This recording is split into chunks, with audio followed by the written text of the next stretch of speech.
refereed academic conferences. Many of her Many of her papers has won the Best Paper Awards and Research Awards. In addition, she is also the editor-in-chief of the International Journal of Business Intelligence and Systems Engineering.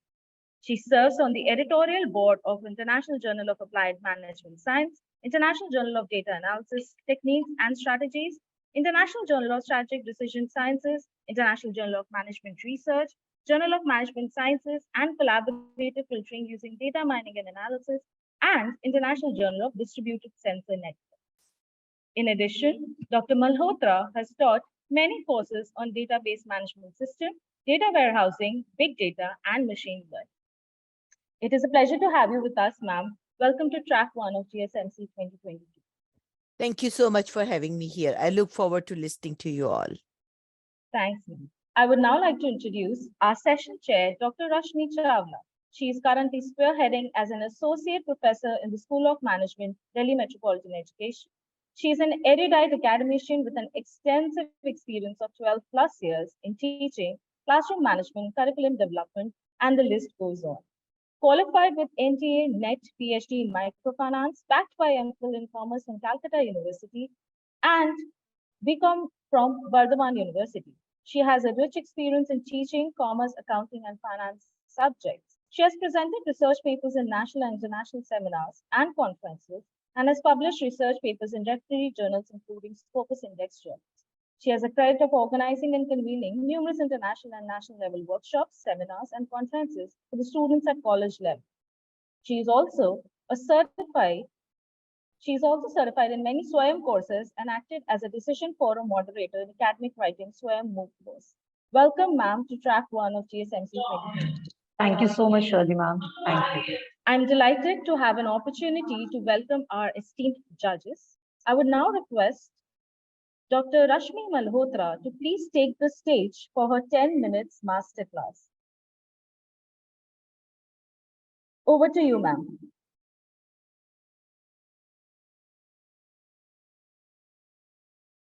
Sure.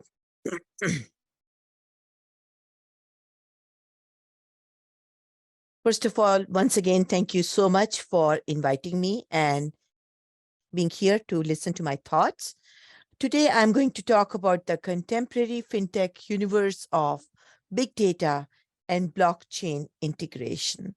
As was discussed in the panel session yesterday, technology advances in computer processing and ever-decreasing cost of storing data. This has really changed the game for everything, whether it is mobile devices, it is mobile commerce, or cloud computing.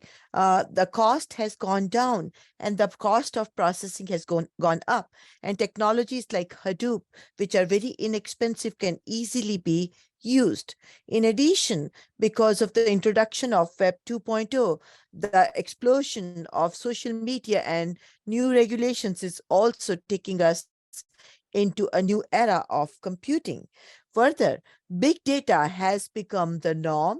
Big data is a plus for every organization in gaining competitive edge in today's dynamic digital and global marketplace, to the extent that big data is no longer big data, it's just called data. So obviously, every business model has been impacted, and financial institutions and financial services industry is not untouched. In fact, they have always been the spearhead for the introduction of technology. So that's why we have now the introduction of fintech, a data-centric approach for financial industry,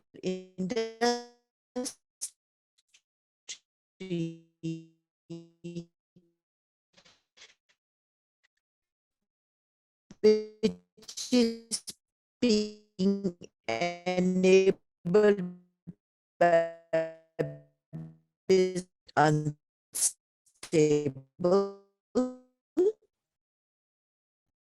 Everyone can hear me? No, Rashmi ma'am, we lost you in between, but now we can hear you. Give me a second. Just give Okay,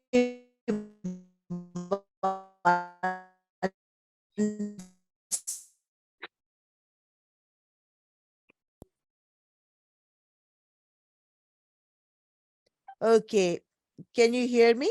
Everyone is with me? Yes, ma'am. Good. I changed to a different network, so hopefully there will be no other disruptions. Obviously, big data encompasses so much structured, semi-structured, and unstructured data that is being churned out from every possible device, every possible system, every possible cell. So big data defines every business nowadays, and fintech is not an exception. So there is a big shift in the use of technology. The focus of business is shifting, and that's because of a digital centric view where we now have more customer centric approach where customers demand large scale technology driven services and offerings. Besides that, we can have introduction of many new technologies which is changing many non-traditional financial services such as Venmo and Apple Pay. So this is something that has really changed the arena and is bringing us to a new infrastructure. I'm going to illustrate this with the help of a model that I developed, one of my papers that I have presented recently. And these are some new technologies that are being used. Hybrid cloud, which is a cloud computing environment that uses a mix of on premises private cloud and third party public cloud, made very popular by AWS services. This is something that is the game changer. No longer are businesses using IT as an in-house service. They can use hybrid cloud, public cloud as a utility. And that's where that infrastructure is enabling this new business model that can increase agility, security, and performance using expert analytic tool. It is expected that businesses that are not able to invest in this technology are going to suffer.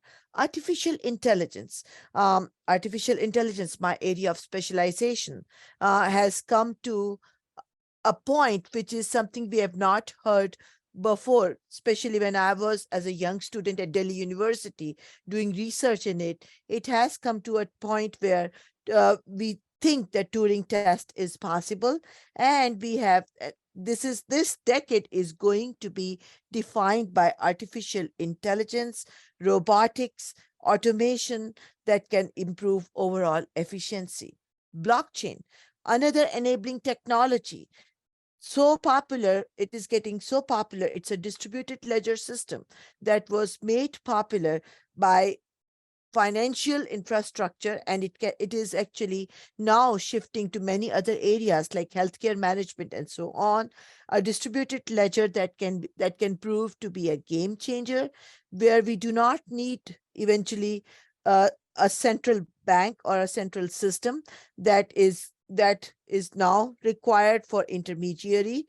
As an intermediary, there is no third party financial institution, middleman, or any intermediary, as all users follow the accepted rules to update these ledger records. Cryptocurrency, digital currency that use encryption techniques to regulate the generation of units of currency. This is something that may not exist physically, but it is making ripples like Bitcoin, Dash, and Litecoin.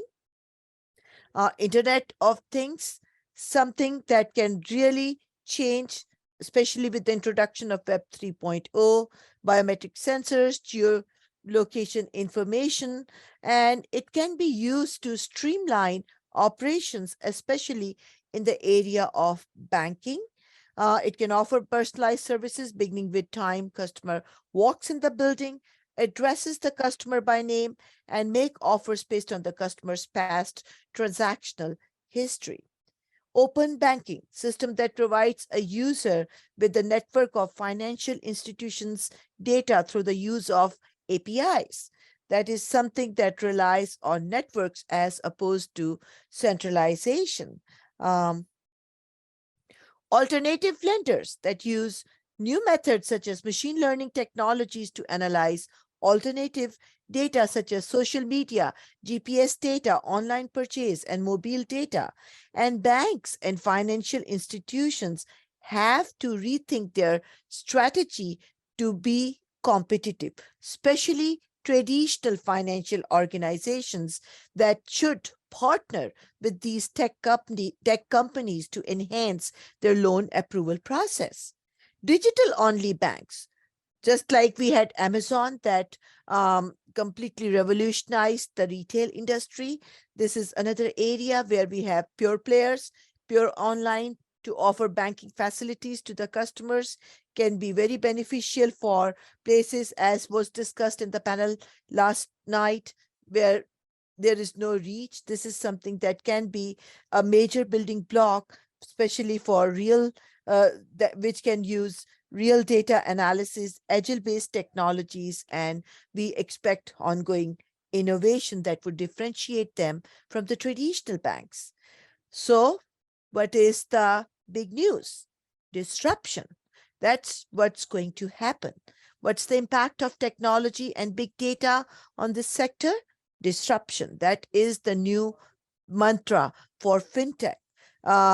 We are no longer going to be restricted by the traditional banking, financial advice services, and it is going to get disrupted, where we would see that financial services industry as we know it right now is no longer going to be exactly what it is.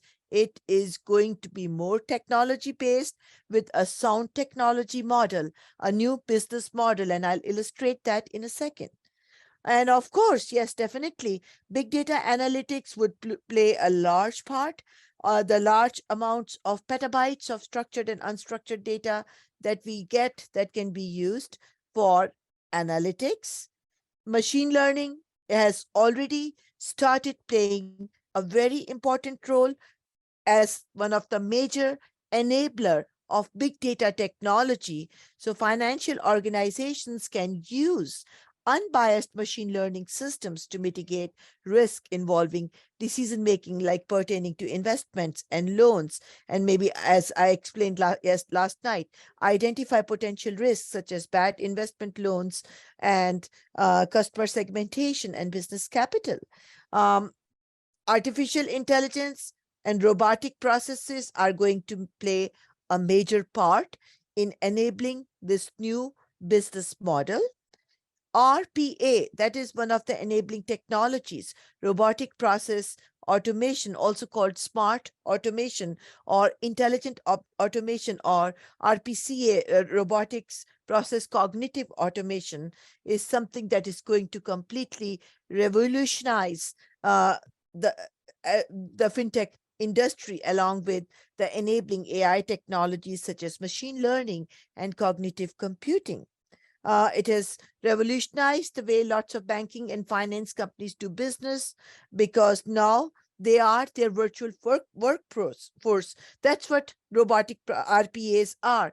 Instead of having human employees to focus on less tedious tasks, RPAs can do them very well, and they are analogous to those giant yellow-armed robots deployed across factory floors, in that it changes the calculus of the outsourcing or insourcing labor-intensive tasks, but they are no longer the manufacturing tasks. They are the tasks that are required to run a business, and that's where the term finance robotics is coming.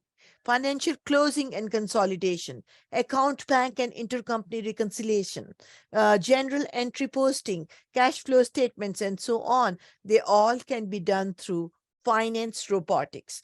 Auditable trails for all process transactions while eliminating scope for error.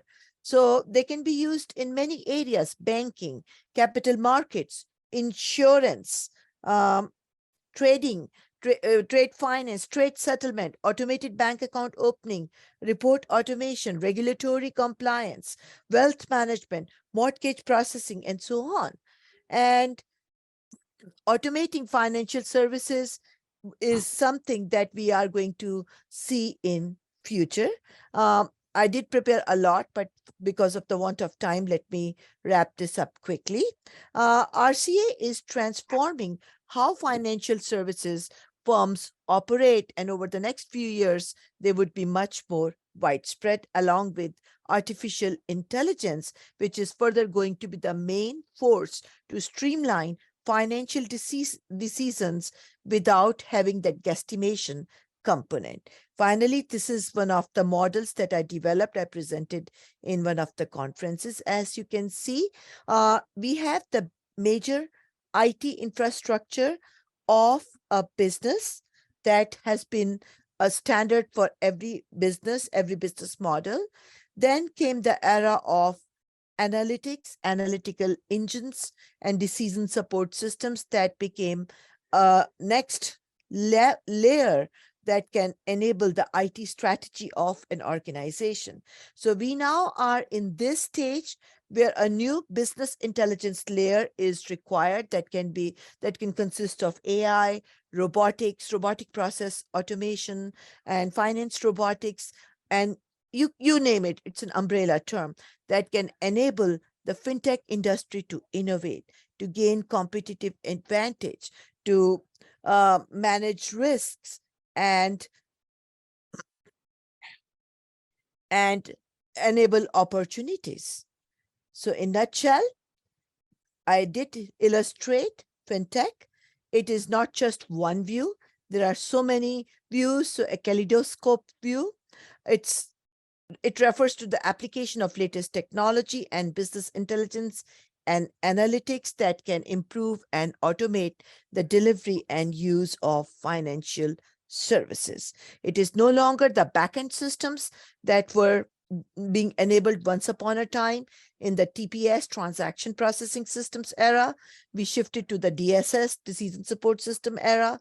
Now we are in the era of business intelligence and analytics, enabled by big data and technologies like RPAs and other enabling artificial intelligence technologies. So questions, comments, or any other suggestions for my future work?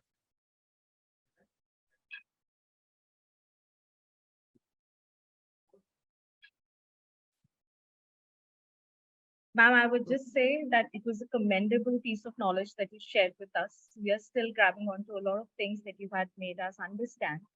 But it is very indeed true that AI technology and blockchain, IoT and Web 3.0, robotics are absolutely a game changer now. Thank you so much, ma'am, for presenting such a nice piece for all of us. And we wish you all the best for your future work. Thank you. I would now request Dr. Suman Banerjee to take the spotlight for his 10 minutes masterclass. Over to you, sir.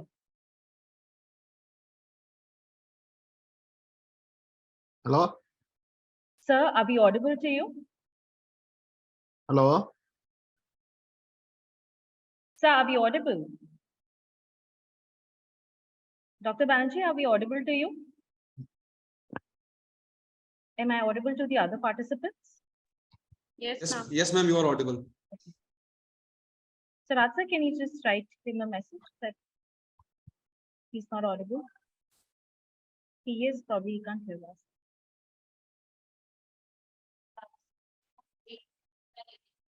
Dr. Banerjee, are you with us? Yeah. Can you hear me? I cannot. Yes, sir. Yeah, yes, sir. Yes, we can hear you. Sir. Okay, good. That's fine. Thank you. I mean, some connection. I think the bandwidth is getting excessively used. So that's one of the problem. But I'll try to see if things works.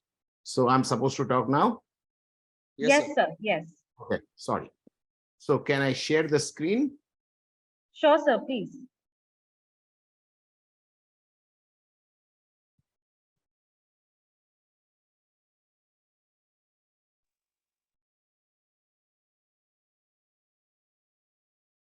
Okay, I'm a bit worried that whether it will work properly. Hold on 1 minute. So this is, where is this thing? Yeah, here it is. Okay, so I'm supposed to talk basically digital payment system in the post-COVID era. I mean, I don't know how many of you are there in the, is my slides moving? My Yes, Yes, sir. sir. Yes, sir. They are. Slides are moving. Okay.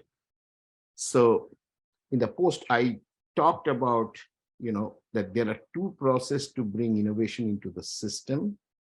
One is a big bang process, and one is a small innovation called best, most, worst, one step rule. COVID is an exogenous big bang shock to the system. It created disruption, but like any disruption, it created scopes for innovation. So basically, my inability to do something because of an exogenous problem, I adjust my action. This is called the theory of evolution. So economic system, also like Charles Darwinian theory of evolution, evolves to make things, become better. Exactly, COVID is such a shock. Now, I was also, I don't know why, but it was there that demonetization was also part of this topic. And, demonetization, when I thought about it, I thought there is some similarities with COVID and demonetization. Both are very big bang shocks. They're shocks to the system, yet one is an exogenous shock. In some say, people think that, oh, we could not do anything to prevent this. It's an exogenous shock. The shock itself doesn't have any human source. I mean, it might have, but it's very loosely connected. But demonetization is a big bang shock, but endogenous shock.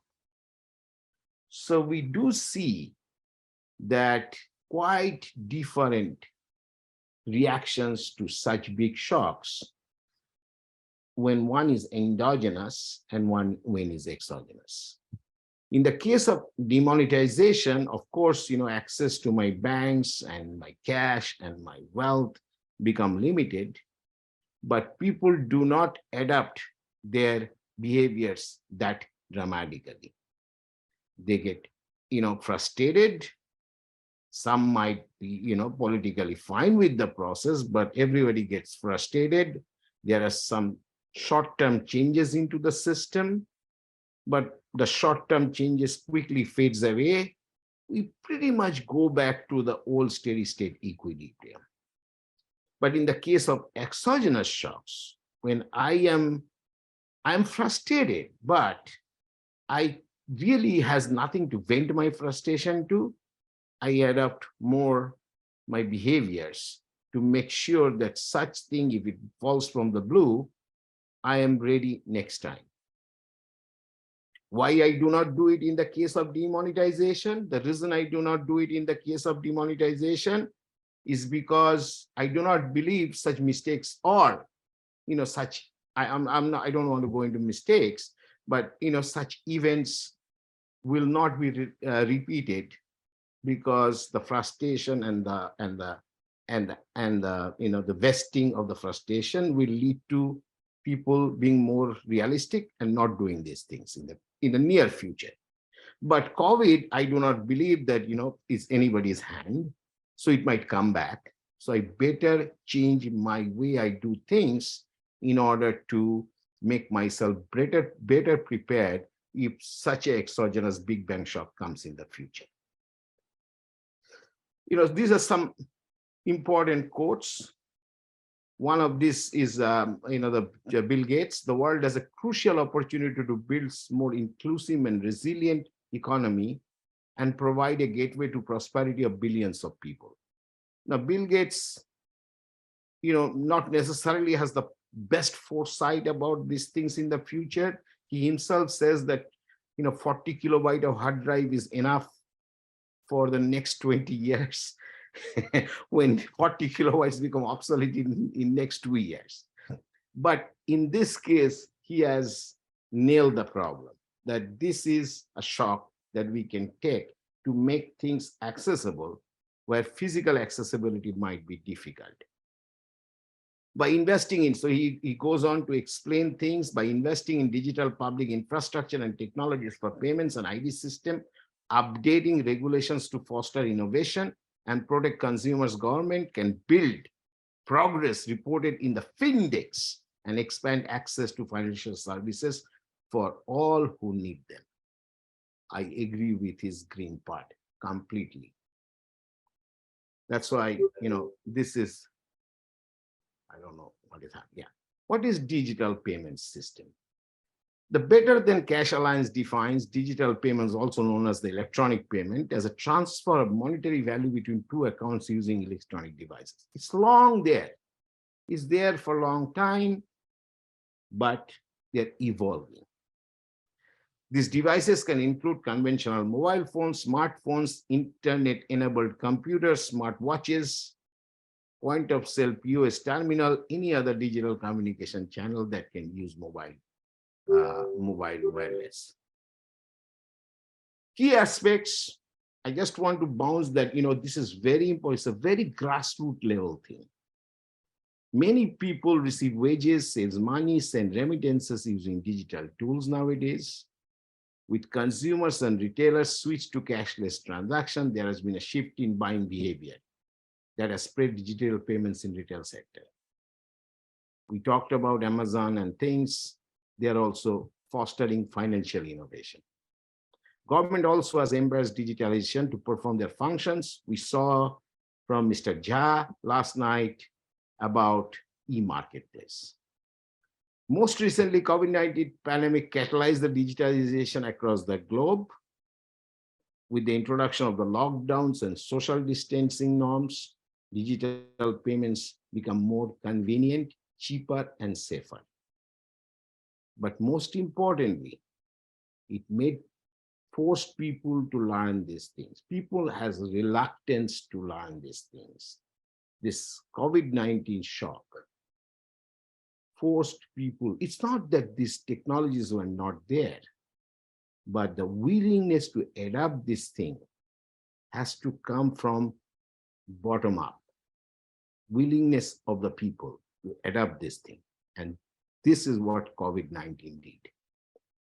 Digital payments become critical during the pandemic and huge investments, and they're here to stay.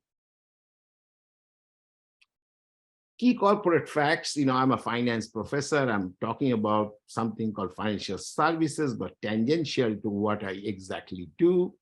So I give out corporate facts. Overwhelming 92% of the CFOs, in a CFO, this is a CFO survey that people do. They expect to embed more technology and automation into their operations. So digital payment, digital financing, digital borrowing will become very, very, prevalent. 44% of the surveyed advanced adopters of intelligent adoptions and already implementing end-to-end automation as a part of their intelligent automation strategy. So this actually is a very interesting thing. I actually read this thing up because of this track, and I found that they are trying to develop on the effort learning system. So if somebody doesn't know anything about online banking, but opens up a bank website, the bank website will have robotic help to help them go through the process.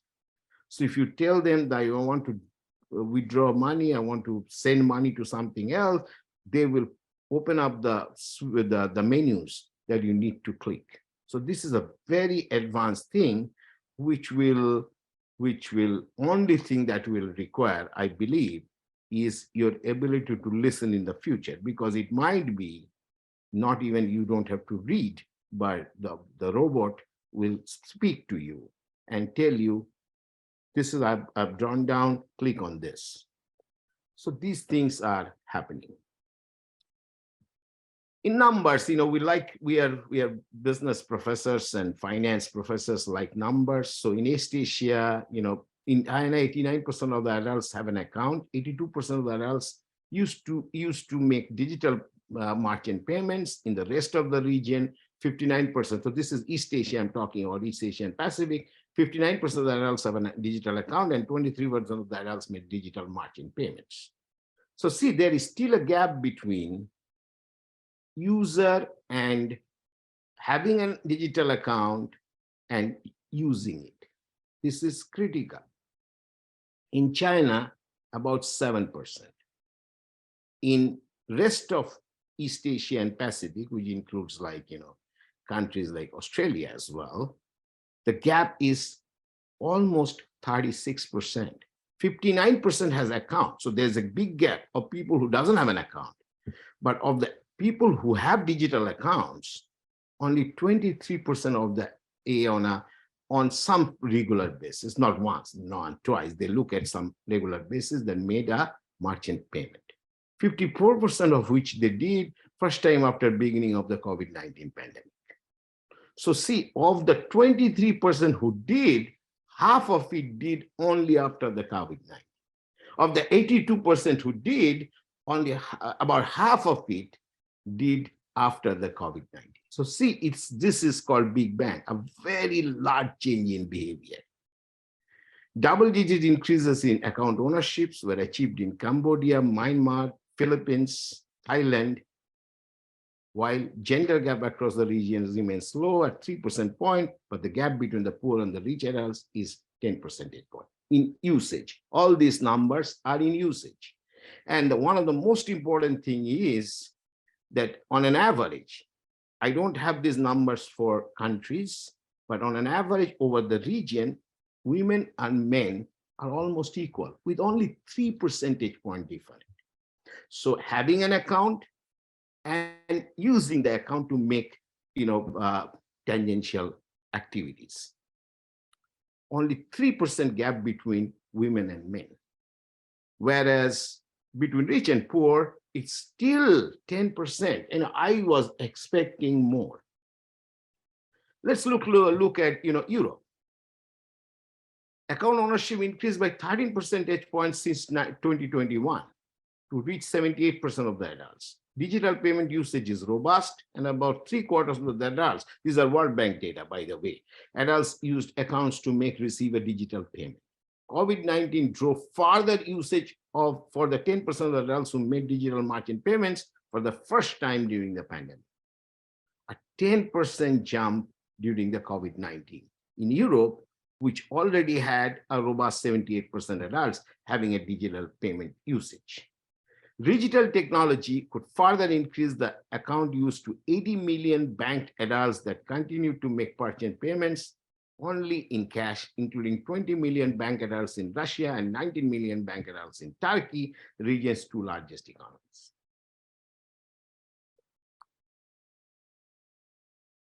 In Southeast Asia, which many of you are South Asia, says 68% of adults have accounts and share that has not changed since 2017. So there is a wide variation across region. In India and Sri Lanka, for example, 78% and 89% of the adults respectively have an account. Account usage has grown, however, driven by the digital payments that 32% of the adults use their account to make or receive payments, up from 28% in 2017. These are 2021 data. We do not have the 22 data. So very sharp increase in usage, although accounts are pretty much stagnant at this number at 78 and 89. Digital payments present opportunity to increase both account ownership and usage given the continued dominance of cash, even among account owners to make merchant payments. The problem that I read up something, the problem is coming from the seller's reluctance to take authorized payment system. So, the buyer side is, according to the detail of the report, the buyer side is more willing to do, but the seller, because of tax issues and other issues, they want to give a large discount on cash purchases to go with cash purchases. But we are not debating these strategic behaviors. We are debating, we are talking about, we are trying to know what happened COVID-19 in digitization. Processed through different channels, including public sector wages, unemployment. Now, I'd like to mention one thing that, the India's numbers shot up and did not change much in the COVID time. I believe because due to the demonetization and because the transfers were all through the banks, people were forced to open their accounts. And that's why, there was not much movement in this number during the exogenous Big Bang shock, which is the COVID-19. So my guess is that the bank accounts opening hit its maximum during that time. And this is basically, stagnant during the COVID-19 because the 22% might be totally, to a very large extent, such an unorganized sector, belongs to such an unorganized sector that it really doesn't matter.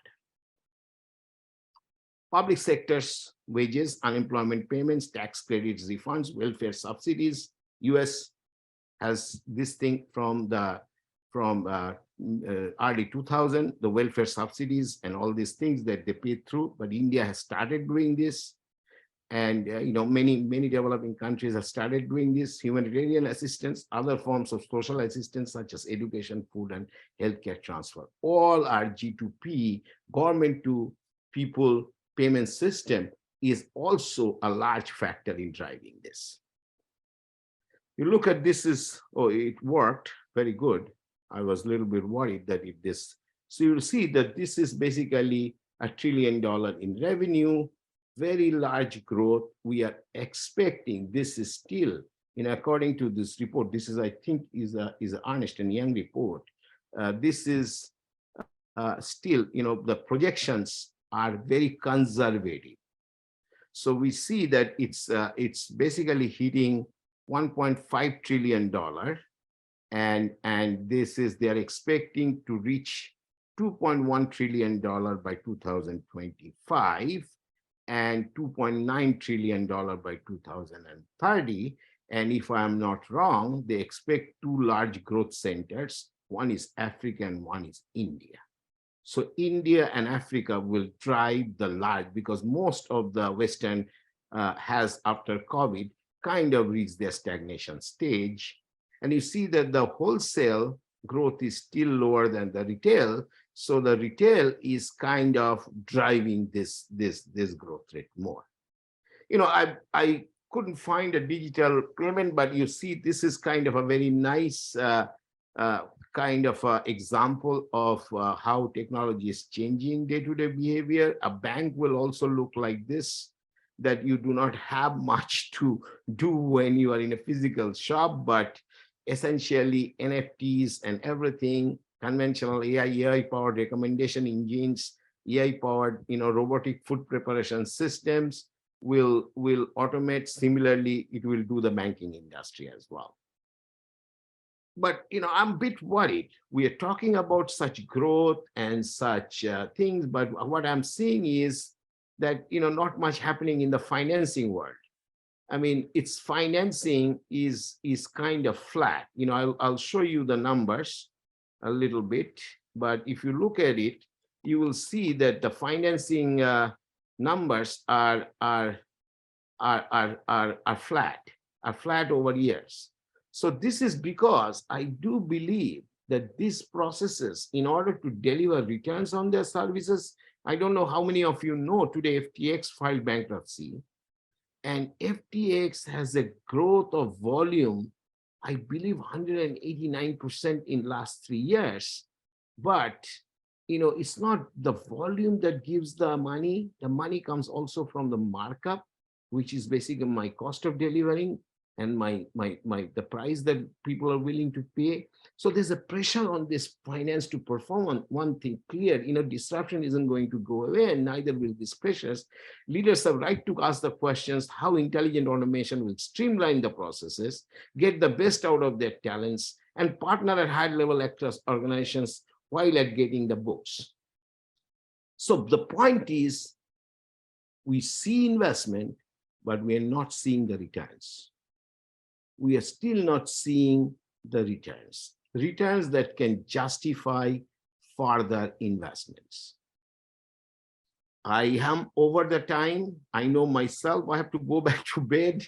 So I do hope that, I have been able to give you some of the messages that what is happening is there's a lot of things happening, a lot of growths are happening, a lot of people are getting into digital online banking, digital payments, smart contracts.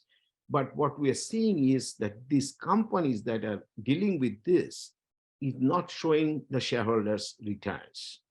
And if they don't show the shareholders returns, shareholders are going to react by selling these stocks. So vote by feet, they will get out of these stocks. And as a result, there will be disruptions created in the system, which can lead to bankruptcies and which can lead to further discouragement of investments. Thank you. Thank you so much, Dr. Banerjee. And very rightly said by you that investment in digital infrastructure would surely lead to development. And also that willingness to adapt is the key to move ahead towards development. And the facts shared by you completely tells us a true picture. Thank you so much, sir, for your words of knowledge. We really want to thank both our judges. And now, moving ahead, we now commence with our paper presentations. To reiterate the rules quickly, please adhere to the timelines. Kelly ma'am, I would like to interrupt. Rashmi ma'am is saying that she has to leave. All right, sir. Yeah. It's midnight there, so she will have to log off. Okay. So Yeah. special thanks to our judge, Dr. Rashmi Malhotra, for giving her And valuable insights. I have to leave in few minutes as well. I know Rashmi, I think both are Rashmi.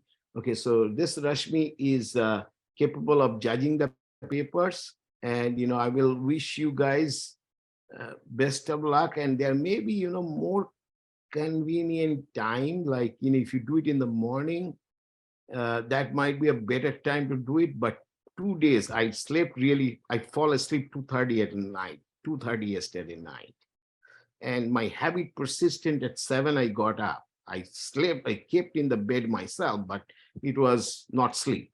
So if I don't go now, I really will be sick. So I thank you. I want you to do the very best. And I'm sure that there'll be people who will be. Thank you for the appreciation certificate, and thank you for organizing this. This is a very important topic, but again, because of time differences and things, our participations, even though we have strong willingness to participate, I'm unable to continue because of my physical inabilities. So thank you. No problem, sir. Thank you so much to both our judges for being there with us, for joining us today for this track 1 presentation. Thank you so much, sir. We wish you a good night's sleep. Thank you. Thank you, Rashmi ma'am. So we continue with our paper presentations. And to reiterate the rules quickly, as I had mentioned before, that the paper presentation would be of 7 minutes. Your first call would be at 5 minutes. I will stop and actually tell you for a 5 minutes alarm, and then the final call at 7 minutes. 3 minutes would be to our judge for the Q&A round. Papers of absentia would be only for 5 minutes, and I would request our judge to avoid evaluating the papers of absentia.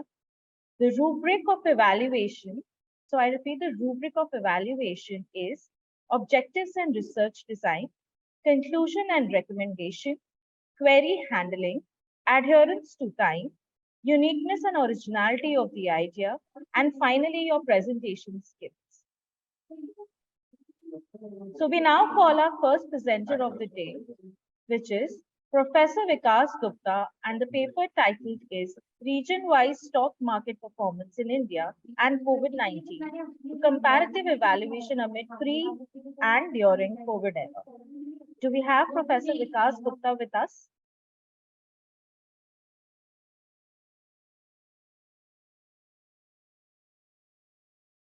If Professor Vikas Gupta is not there, I'll move to the second paper. The second paper is by Ms. Divya Gupta, and the title of the paper is The Study of Global Stock Markets During Pandemic Period. Over to Ms. Divya Gupta.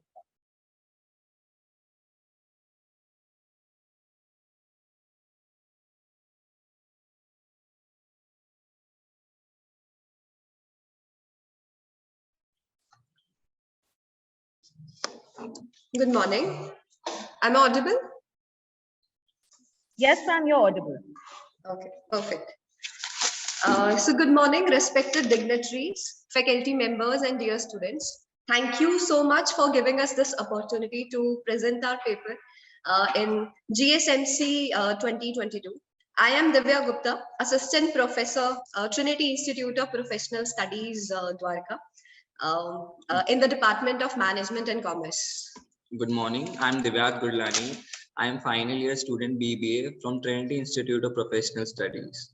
Yeah, title of our paper is The Study of Global Stock Markets During Pandemic Period. In our paper, we have basically covered introduction, objective, research methodology, data analysis, recommendation, and conclusion. If I talk about the introduction part of the paper, so the pandemics and epidemics, they have always brought greater challenges for the world. When 1918 Spanish flu pandemic happened, it also had like short-term and long-term, both kind of impact on the economies of various countries. In few countries, there was decrease in capital returns. In few countries, we have seen significant mortality. For example, in Iceland. Then in like 2018 financial crisis, it also had adverse effect on the economy. Especially the developing countries and the developed countries both, it widened the social gap, the unemployment increased, exports also dropped, and the stock markets crashed. So similarly, when in 2019 December 2019 this COVID-19 pandemic came, it brought multiple challenges across the world, and people were filled with fear, stress, and anxiety. In various countries, lockdowns happened, and because of that, economic instability increased, and it resulted into fall in trade, supply chains dropped, education affect pada, and food security was also affected by it. And then various governments and various stakeholders involved in the countries and the world at a large level, they responded and they took various measures to improve the economic and social situation of the countries and the world. For example, if I talk about India, Indian government, it had adopted multi-pronged approach, and it focused on improving health infrastructure. It was like citizen-centric efforts. Various programs were launched, especially vaccination program, and financial assistance were given to states. Then covering the main part of our paper, we have covered like how the stock markets were affected during the pandemic, and why we took this as our main theme, because stock markets play an important role in an economy, and it serves as the barometer of the economy. And when this COVID-19 news came up, whether the news was positive or negative, it really affected the daily stock prices of the stock exchanges. Now, the objective of the research paper. We have basically two objectives. Firstly, to find out the leading global stock market indexes, how the market reacts to the COVID-19 pandemic. And secondly, how the government policies have impacted the stock market, whether in positive or in negative way. Now, research methodology. 7 sample indices were chosen: Nifty 50, FTSE 100, S&P 500, Nikkei 225, Sensex, HSI, and Bovespa. Daily prices of the above indexes were collected using the investing.com website. Based on news analysis, the world period of the pandemic we divided it into two periods. The first period is from 2nd December 2019 to 29th May 2020, when the COVID hits the global economies for the first time. The second period is from 1st June 2020 to 31st Jan 2022, when economy started to improve after a lot of measures were taken by the government and various stakeholders. Statistical analysis was done and percentage changes of all indexes were calculated during these periods. Time series analysis was done through line graphs. Now let's move to data analysis. Yeah. So, if we talk about data analysis that we have done, so we have basically taken the closing prices of, the opening date and the closing date and of these 7 indexes.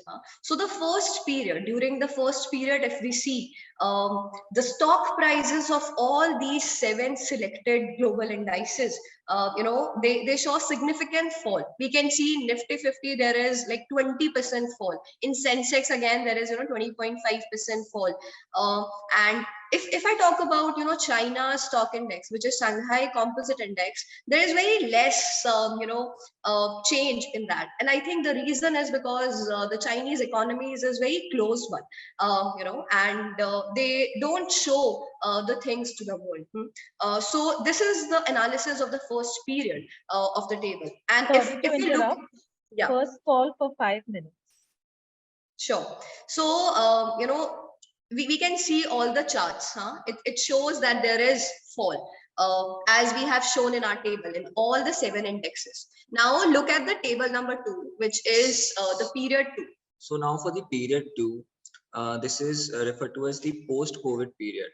As you can see, the markets have boomed with a major percent. The Nifty 50 has grown with 76.46%. That is a major change. And so is the Sensex, 74.19%. All the stock markets have grown majorly in this period. Now the reason why this has grown is because of the various government policies, why they've encouraged the people to invest more in the market and to increase the fund flow in the market, so that the post recovery of the pandemic can be done smoothly. Now you have a look at the data analysis. The daily stock prices of various stocks indices in the period 2. As you can see, the graph has grown with a major percent in all the 7 indices. Yeah. So if I talk about, like, just want to end and conclude, with the findings and the conclusion. In the findings, we can say that how, like, stock indexes, they were impacted negatively in the world due to the uncertainty of the pandemic. And when, as told by my fellow researcher, that how there was like constant improvement in the stock indexes when the government and the various stakeholders, they took the measures. So the conclusion can be that how, when proactive steps can be taken by the government during the pandemic, it support the people and the whole economy. If I talk about recommendation, maybe like we can include more stock indexes from the world if we want to know like more smoothly about the thing, and Sorry we can to also, interrupt. Final call yeah, for 7 minutes. sure. So now we can move to the conclusion. What's the purpose of this research paper? So researchers in this study analyzed the impact of COVID-19 on 7 stock indices together.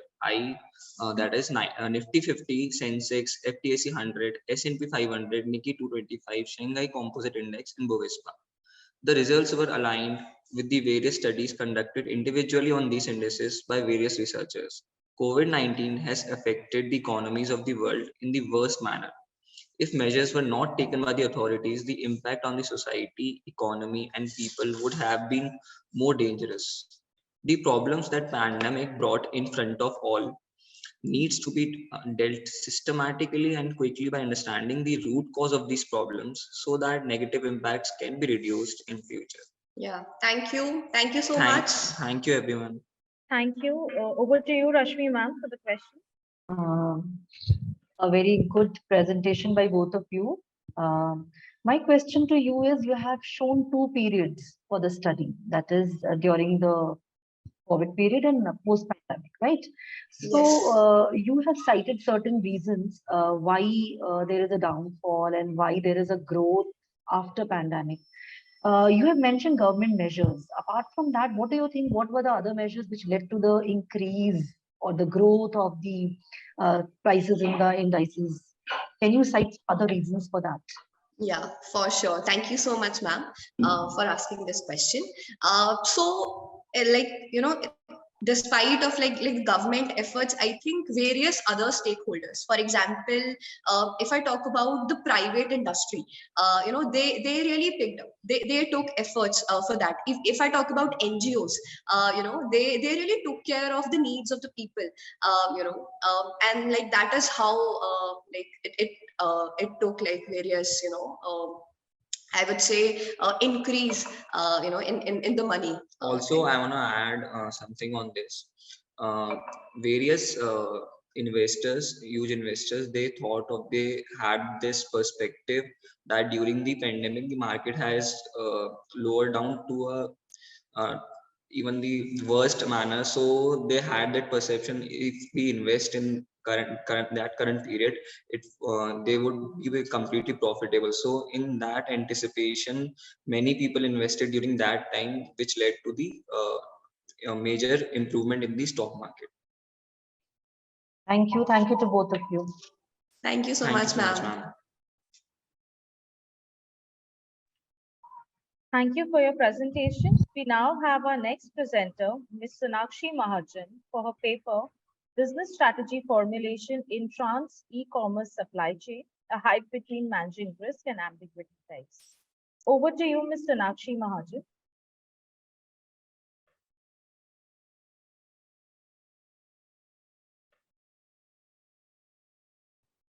Sonakshi ma'am, can you hear us?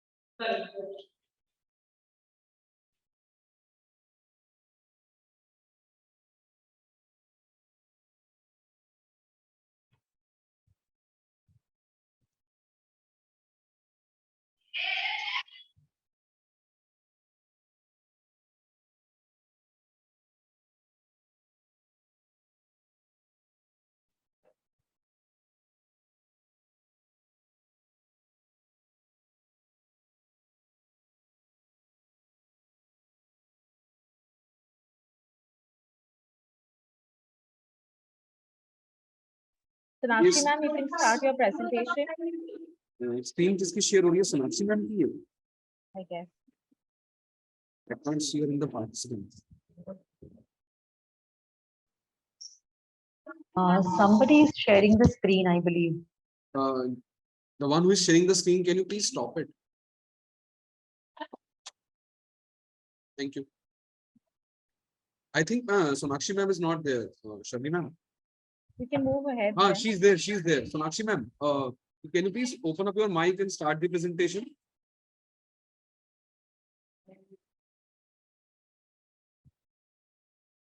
Ma'am, are you there with us? Sonakshi ma'am. I think we'll move to the next presenter till ma'am joins us again. Yeah. I guess she's not able to, record. I don't think so. Matlab, she's not able to speak. The audio option is not available to her. That's what Ma'am, she's saying. she's not muted and Can you think please this- tell her to re-log in, rejoin the meeting? Yeah, Surely, ma'am, we can move on to another participant till the Yes. time the technical glitch is solved by her. Sure, ma'am. We have our next participant, our next presenter, Mr. Girish Garg. His paper is titled as A Bibliometric Analysis of FinTech Trends and Empirical Investigation. Over to you, Girish, sir. Good morning to all. Am I audible, ma'am? Yes, sir, you're audible. Okay, ma'am. Thank you.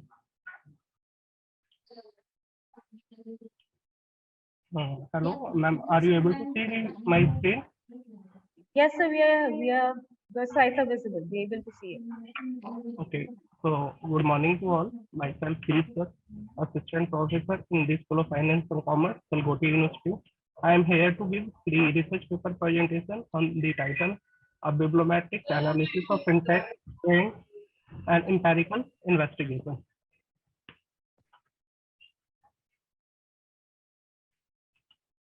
This is the flow of my presentation that include the introduction, literature review, objective research methodology, result analysis, interpretation, conclusion, and result.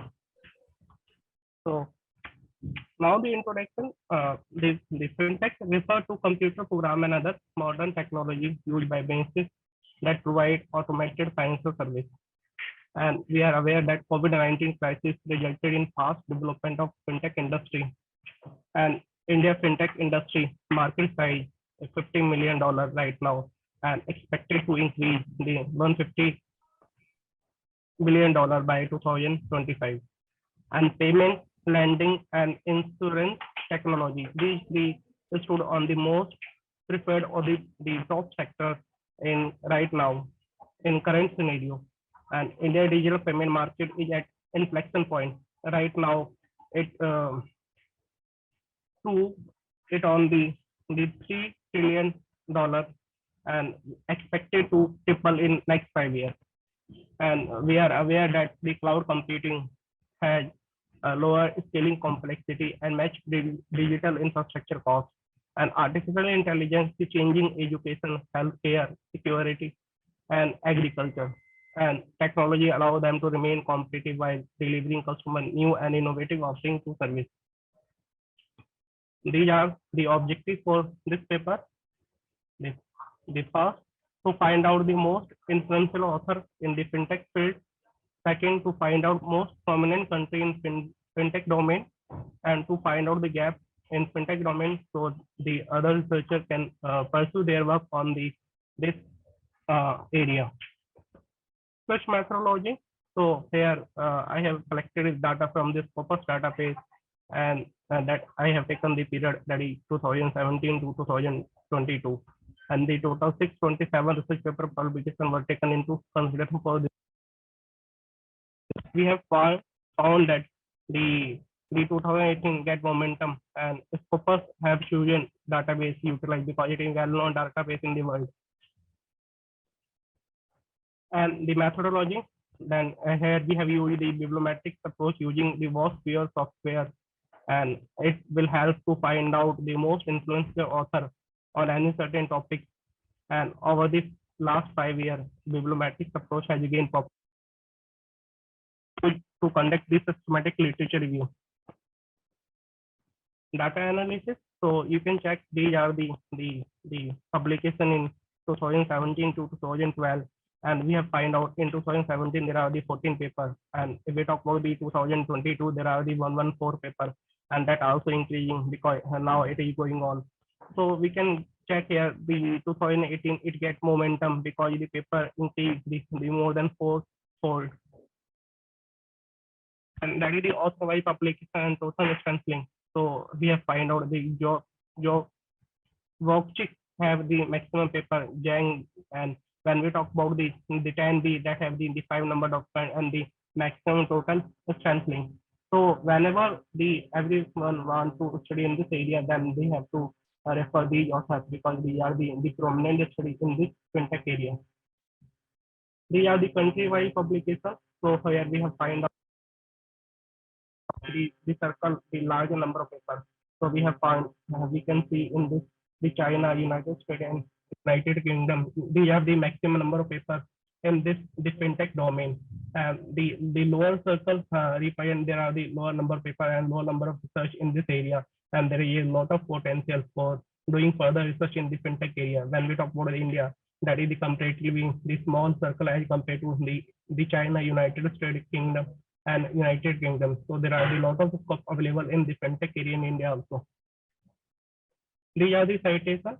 So when we talk about these are, we have given the authors by citation, the member, the author, the two document, and the maximum number of citation, that is 547. So whenever we have to do the study or doing work on the fintech area, then we have to go through the author why that much citation, and these are the outstanding paper in this field of the fintech.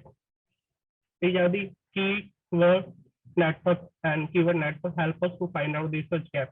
The larger the rectangle represent the how many times the keyword occurred in the paper. So we can check here the fintech, that is the maximum number of time occurred in the area.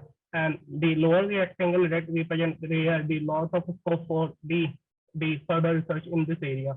So we can check here the supply chain finance.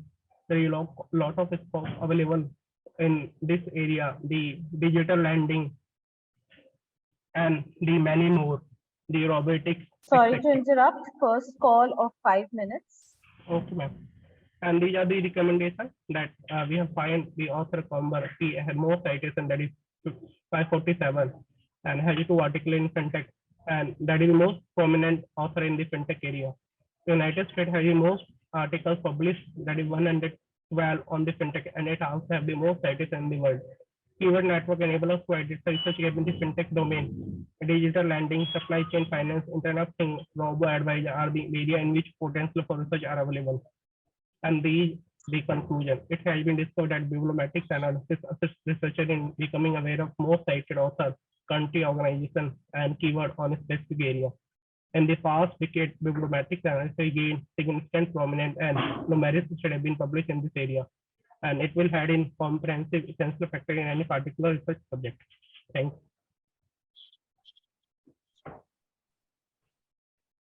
Over to you, Rashmi ma'am.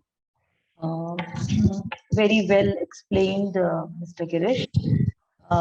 My question to you is that whenever we go for bibliometric analysis and all, we choose a topic which is like in which we find certain amount of literature. So my question to you is that fintech is a very trending topic, a very developed topic. So did you find any challenges in finding out papers, and like what strategies, what points did you think keep in mind while choosing the papers scope? Yes, ma'am. Ma'am, actually, when I have consider the database, then I have considered the Scopus database, because if we want to use the bibliometric study, so we can use the various type of database, like the Dimension, the Web of Science, the Google Scholar, but the Scopus is more authentic, and that do the review every quarterly, and we have find out the most prominent journal registered in the Scopus database. So this is the reason you've chosen the Scopus data. Yes, ma'am. Did you find any challenges in finding out, as it's a new topic? No, ma'am. There is a challenging to explaining the paper, because when I search the document in fintech domain, then I have find out the more than the 5,000 papers. Then I use the various filter, because my focus on the finance and the management only. Then I use the various filter, and through that filter I reduce the paper, and then it becomes the 627, because now there are the huge study, the years which we have taken. Then I have find out that the 2018 getting the momentum. So I have taken the data from 2017 to 2022. Thank you, Girish sir. Thank you so much. Thank you, ma'am. Thank you, ma'am. Thank you for your presentation. We now have our next presenter, Dr. Sujata and Ms. Kritika Chauhan, for the paper titled as Role of Virtual Influencer on Online Shopping Experiences. Followed by their presentation, do we have Sonakshi Mahajan ma'am with us now?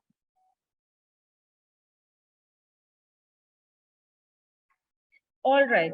So Dr. Sujata and Ms. Kritika Chauhan can now present their paper.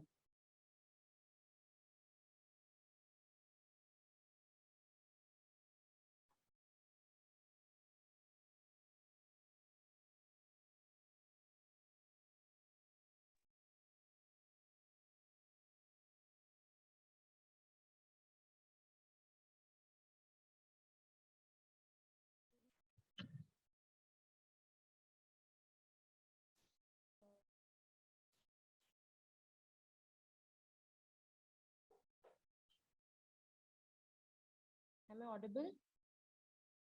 Yes, ma'am, you are. So topic is role of virtual influencer on online shopping experience.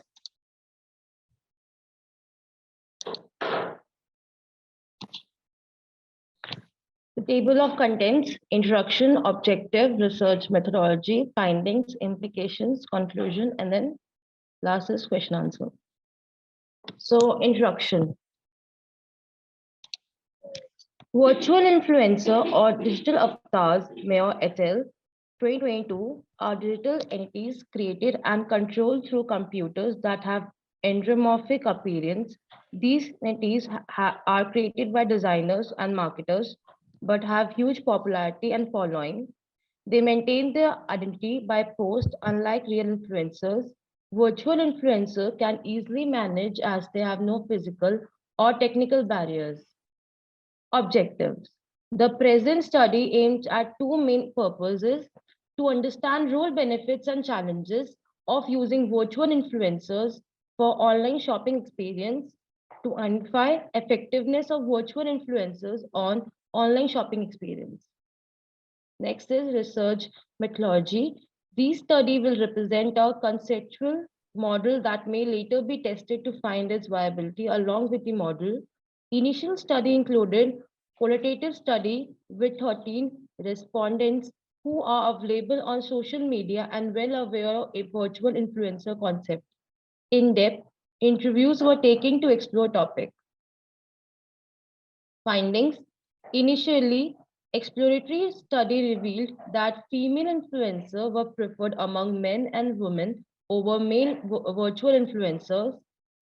Instagram posts with hashtag or geotags attracted more attention than the ones without them. Attractiveness, trustworthiness, and expertise of an influencer, their credibility can subsequently be transferred to the brand. Implication.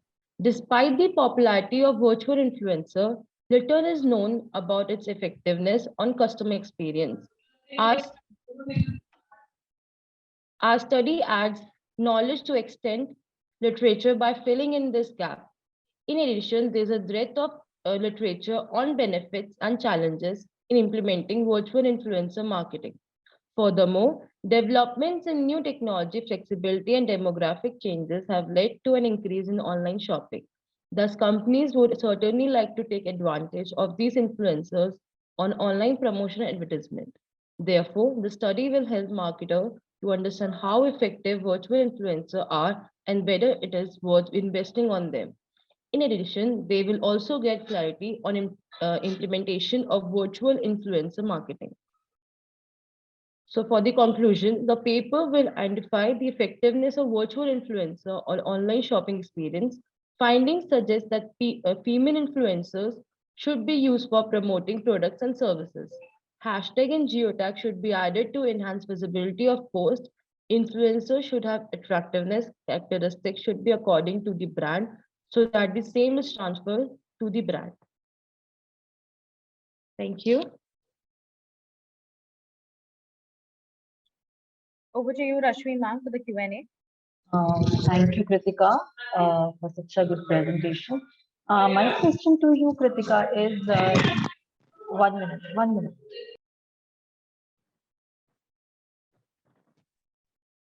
Sorry. My question to you is like any specific reason for doing your research work on this topic? Why have you chosen this topic?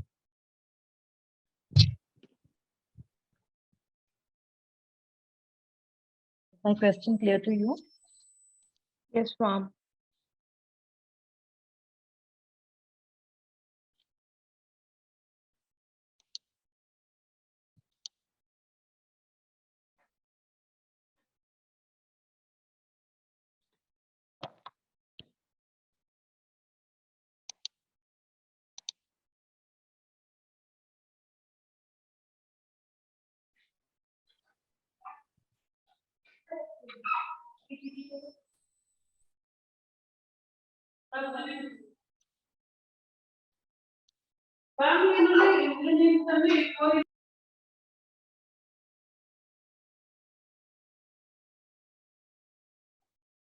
Kritika, are you able to hear us?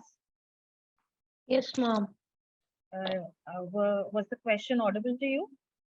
Yes, ma'am, it was audible, but ma'am, I was just asked to present the No PPT. problem, Kritika. We can understand. Rashmi ma'am, we can Yes. probably skip this paper and skip Q&A for Kritika because the author is not present.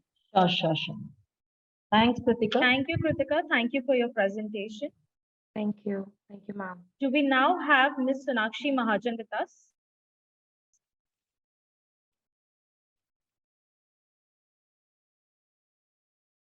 Okay, so our next presentation, because Sonakshi ma'am is not there, our next presentation now is by Ms. Deepti Verma, and her paper is titled as Generational Cohort Theory and FinTech Adoption, an empirical analysis of Gen Y adoption intention towards M-Wallet. Do we have Ms. Deepti Verma with us?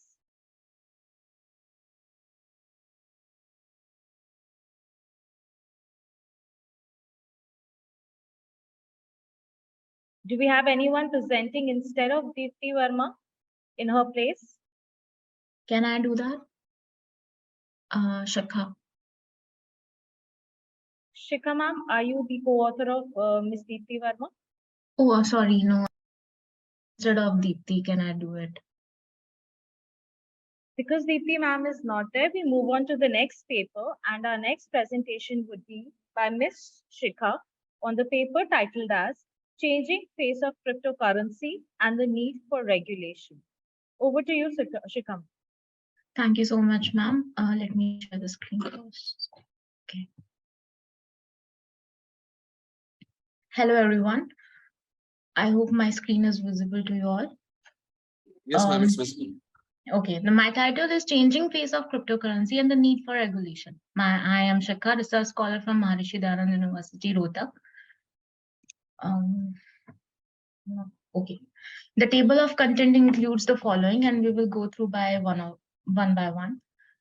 Now, before starting the introduction, I will tell you what is cryptocurrency. Cryptocurrency is a digital currency. Some called it crypto, some called as crypto assets. These are digital currency which were designed to work as a medium of exchange. In some countries, they were using as a medium of exchange, and in some countries, popularly in many countries, we are using it as a medium of trading. Now, in this paper, I will introducing you with the cryptocurrency market popularity.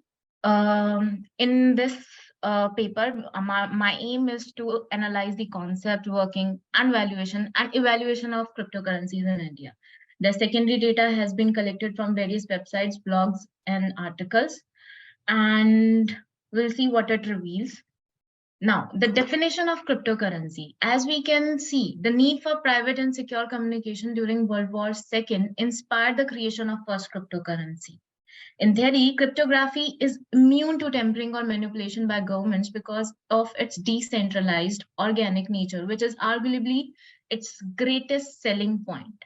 As cryptocurrency is generally safe-lined by cryptography, which generally helps you not to manipulate the data. It is a digital currency which is encrypted, but because of cryptography, and it is in a form of digital money. Bitcoin and other currencies are digital currencies developed to be untraceable and very secure. So the main focus and selling point of the cryptocurrency that these are very secure. Bitcoin and other cryptocurrencies are linked to the usage of encryption in the online world. So we can say that cryptography encrypts regular text in a nearly unbreakable code. So overall, the cryptocurrency is a digital currency that uses encryption to make internet transaction private through digital technologies advent. It has been adapted by incorporating concepts from mathematics and computer science.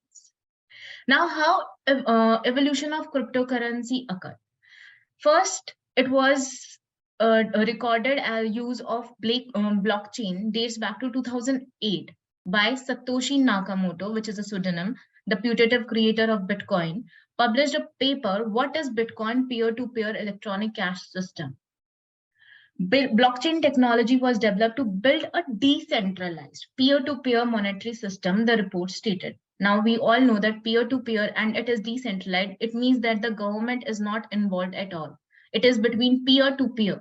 According to the original reasoning, a truly peer-to-peer version of electronic cash would allow online payments to be conducted directly from one party to another without passing through a financial institution. Now, blockchain technology can also create a digital currency. Blockchain business income may reach $3 trillion by 2030, as experts says. Blockchain, one of the 7 disruptive technology predicted to be changed our lives by the World Economic Forum. That will be recorded 10% of global GDP by 2025. Now, blockchain, what is blockchain? Blockchain is a distributed ledger, underpins cryptocurrency. Blockchain store all the cryptocurrency transaction. A block records a Bitcoin transaction date, time, value, and parties involved in it. So it sends to all the protocols, and blockchain's hash is its distinctive code. Now, working of cryptocurrency. Cryptocurrency, sometimes known as virtual currency, employ blockchain technology to track transactions, including tokens, issuance, and transfer. Every step of Bitcoin creation uses decentralized peer-to-peer networks. And how can we do that? We will have some components, and the ecosystem includes blockchain, obviously, that uses for the cryptocurrency. Private keys, every author, every user has some private key, which is the unique identification. Miners who can mine them, exchanges who can provide the services, wallets where you can transact your cryptocurrency, and confidentiality and privacy that involves security. Valuation of cryptocurrency. Now, despite the lack of forked drop taxes laws, the ability to value newly received money is crucial. Valuation is a crucial to whether cryptocurrency income is taxable, or if it is taxable, coins are taxable income or not. If it is non-taxable, what is the valuation needed on the basis of what cryptocurrency is? Now, between old and new cryptocurrency. So there are some points, there are some methods which you can evaluate your cryptocurrency. As we can see, these are the follows: book values, discounted cash flows, ratio analysis, market capitalization, net cost model, network value to transaction ratio. Now, cryptocurrency in India. In 2013, the Reserve Bank of India published circulars recognizing cryptocurrencies. Cryptocurrencies warned the circular warned crypto users of many risk of adopting the technology. But in 2017, the RBI and Finance Ministry warned that virtual currency are not legal money. In 2018, the CBDT, Central Board of Digital Tax, proposed a ban on virtual currencies. In 2020, cryptocurrencies exchanges filed a writ suit with Supreme Court, which resulted in Supreme Court overturning the restriction and declared the RBI circular unconstitutional. After that, Sorry to interrupt. Your first call for 5 minutes. Okay, ma'am. Thank you so much. In 2021, India announced it would propose legislation to create a national digital currency and ban private currency. But in November 2021, the Standing Committee on Financial agreed to regulate cryptocurrencies after meeting with the Blockchain and Crypto Asset Councils, BACC, and other cryptocurrencies representatives. By following 2022 and 23, India will introduce the digital rupee and tax crypto assets gains at 30%. Now, India's G20 presidency next year would focus on cryptocurrency standard operating procedure, according to Finance Minister. Now, global regulation in cryptocurrencies. As you can see, from speculative investment to a new class asset, government worldwide are investigating ways to manage its volatility and maintaining its integrity. Virtual currencies regulation in several nations are outlined as follows. For example, in United States, the cryptocurrencies are not legal tender, but as it is a digital representation of value that acts as a medium of exchange, a unit of account, and a store of value. But in China, it is completely prohibited. Whereas in Canada, it is regulated under provincial security laws. Whereas in Australia, innovative regulatory environment encourages cryptocurrency trading in exchanges. In Germany, it is allowed, and the tax breaks rule must not be broken. In India, it is on the fencing whether to legalizing it or not, but it is not a criminal act.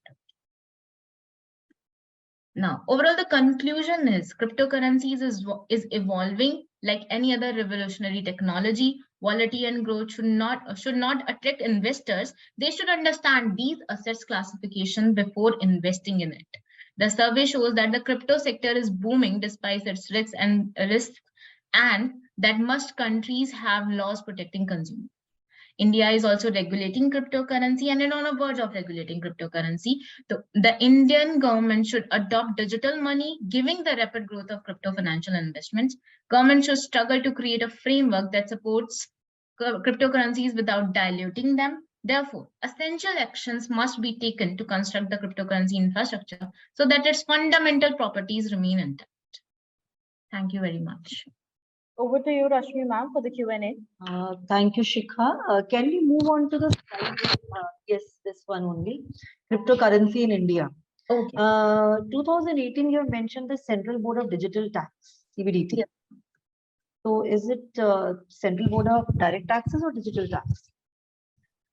It is digital taxes because from the reviews I gathered, and it is only the digital tax because it is a cryptocurrency, that is the token.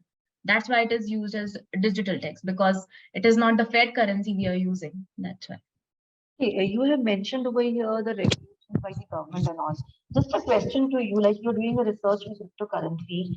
In India, you mentioned it is not either legalized, and it's like so what my question to you is like what are the perception of customers, of perception of people in India towards usage and acceptance of cryptocurrency? Okay.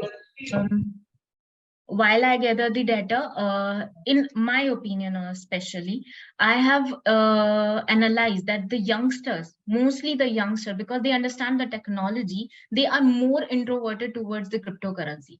They are more inclined towards it because they can easily understand it rather than the people who actually don't know how it works. The adoption, the awareness is not in India is not completely adhered by mostly people. I would say that if one's perception is to understand it, so I guess they will start recognizing it very well. For example, government is also introducing digital rupee. That is the medium of exchange, obviously, but the technology is moving on. Thank you, Shikha. Thank you, Shikha. Thank you so much. Thank you, Shikha, for your presentation. Do we now have Ms. Sonakshi Mahajan with us?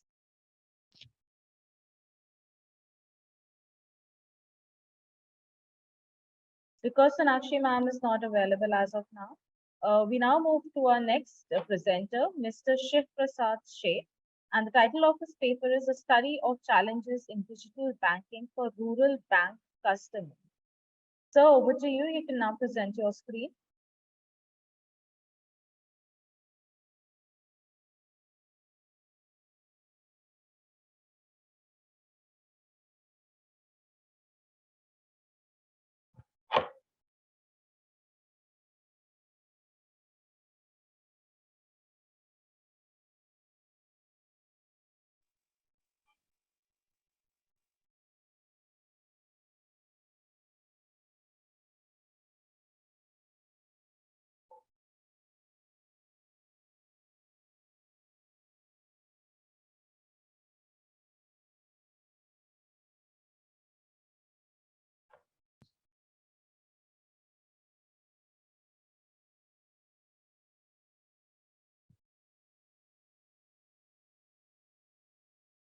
If sir, you are only sharing the screen right now, right? We can see your screen, sir.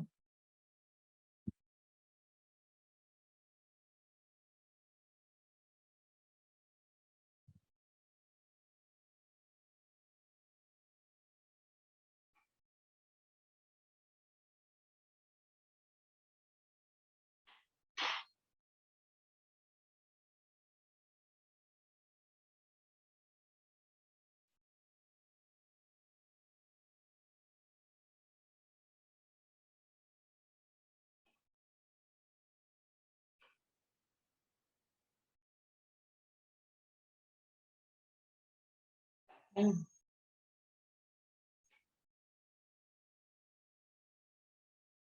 तुम्हारे पास कोई काम नहीं है। Rashmi ma'am, I request you to please keep yourself on mute.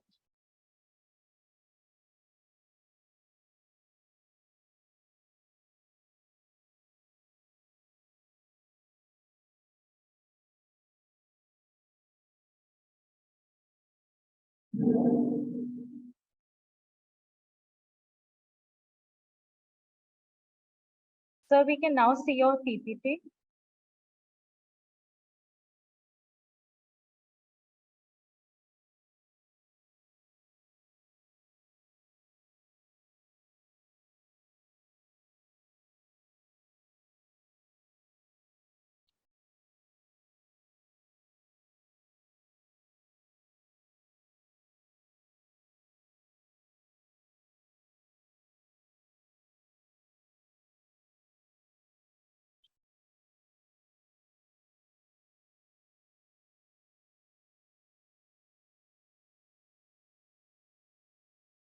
So can you please quickly share your screen?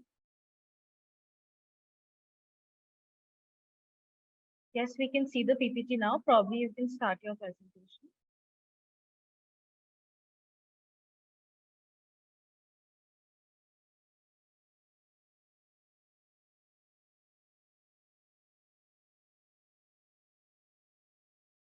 We can't hear you, sir. Sir, your audio is not working. Please unmute yourself.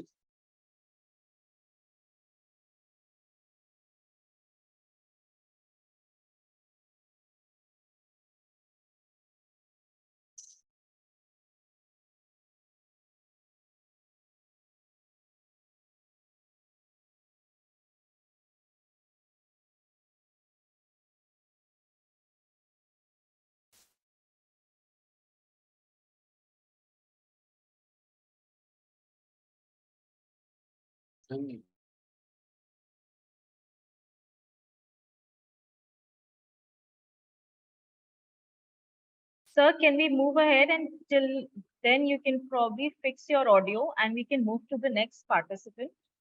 So I request you to stop share your screen and please check your audio once again. So we'll give you probably the next chance to present. I request you to please stop share your screen. We have our next presenter with us, Miss Suman. Is Miss Suman available in the meeting room with us? Is she there? Miss Suman? Any co-author with Miss Suman? Our next presenter would be Miss Diksha Goel. Is Miss Diksha Goel here with us? Yes, ma'am. Am I audible? Yes, you're audible. So the Okay. title of Miss Diksha Goel is A Study of Growth and Challenges Faced by FinTech Service Providers. I request Diksha ma'am to please share her screen and start with her presentation.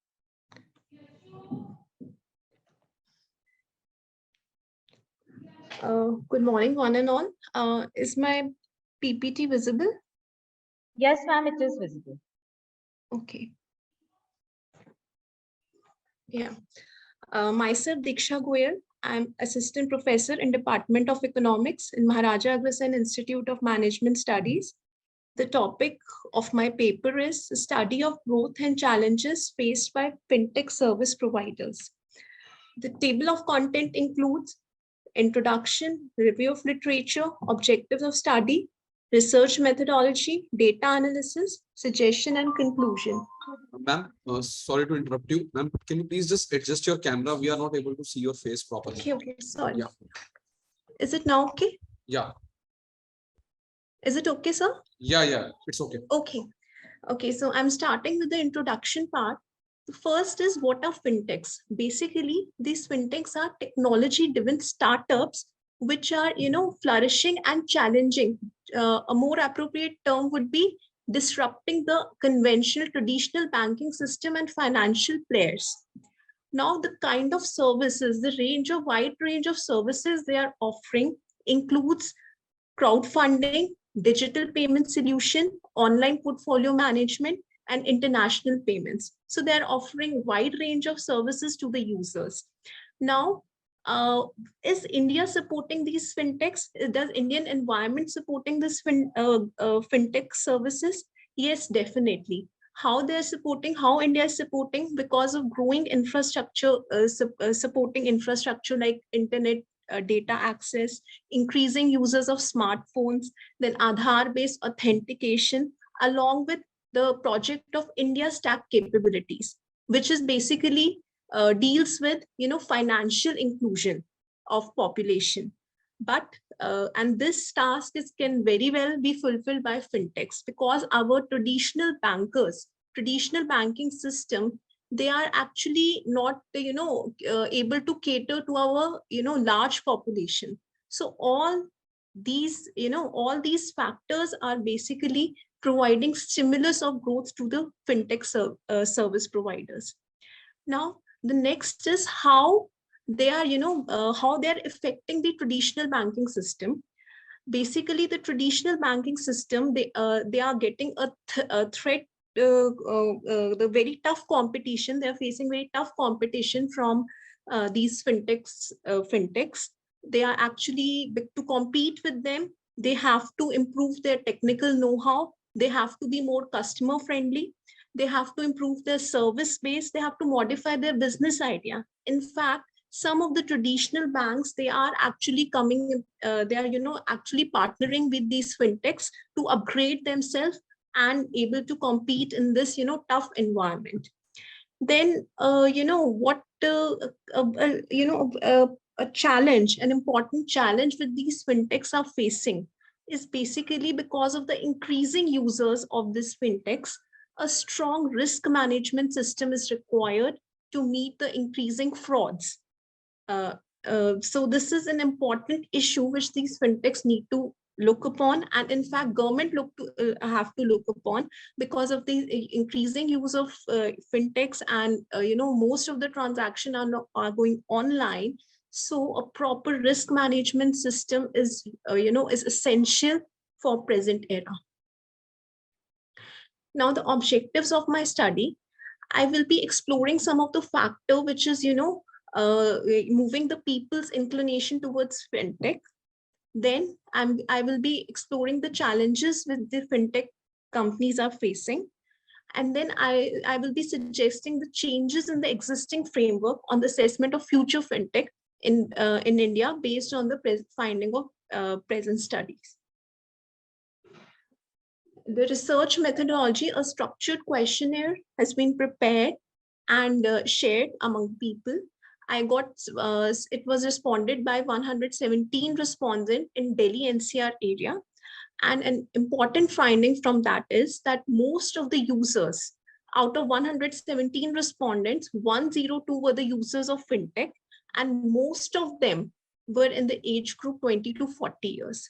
Then I have applied factor analysis techniques to find out the key driver towards of consumer inclination towards fintech services.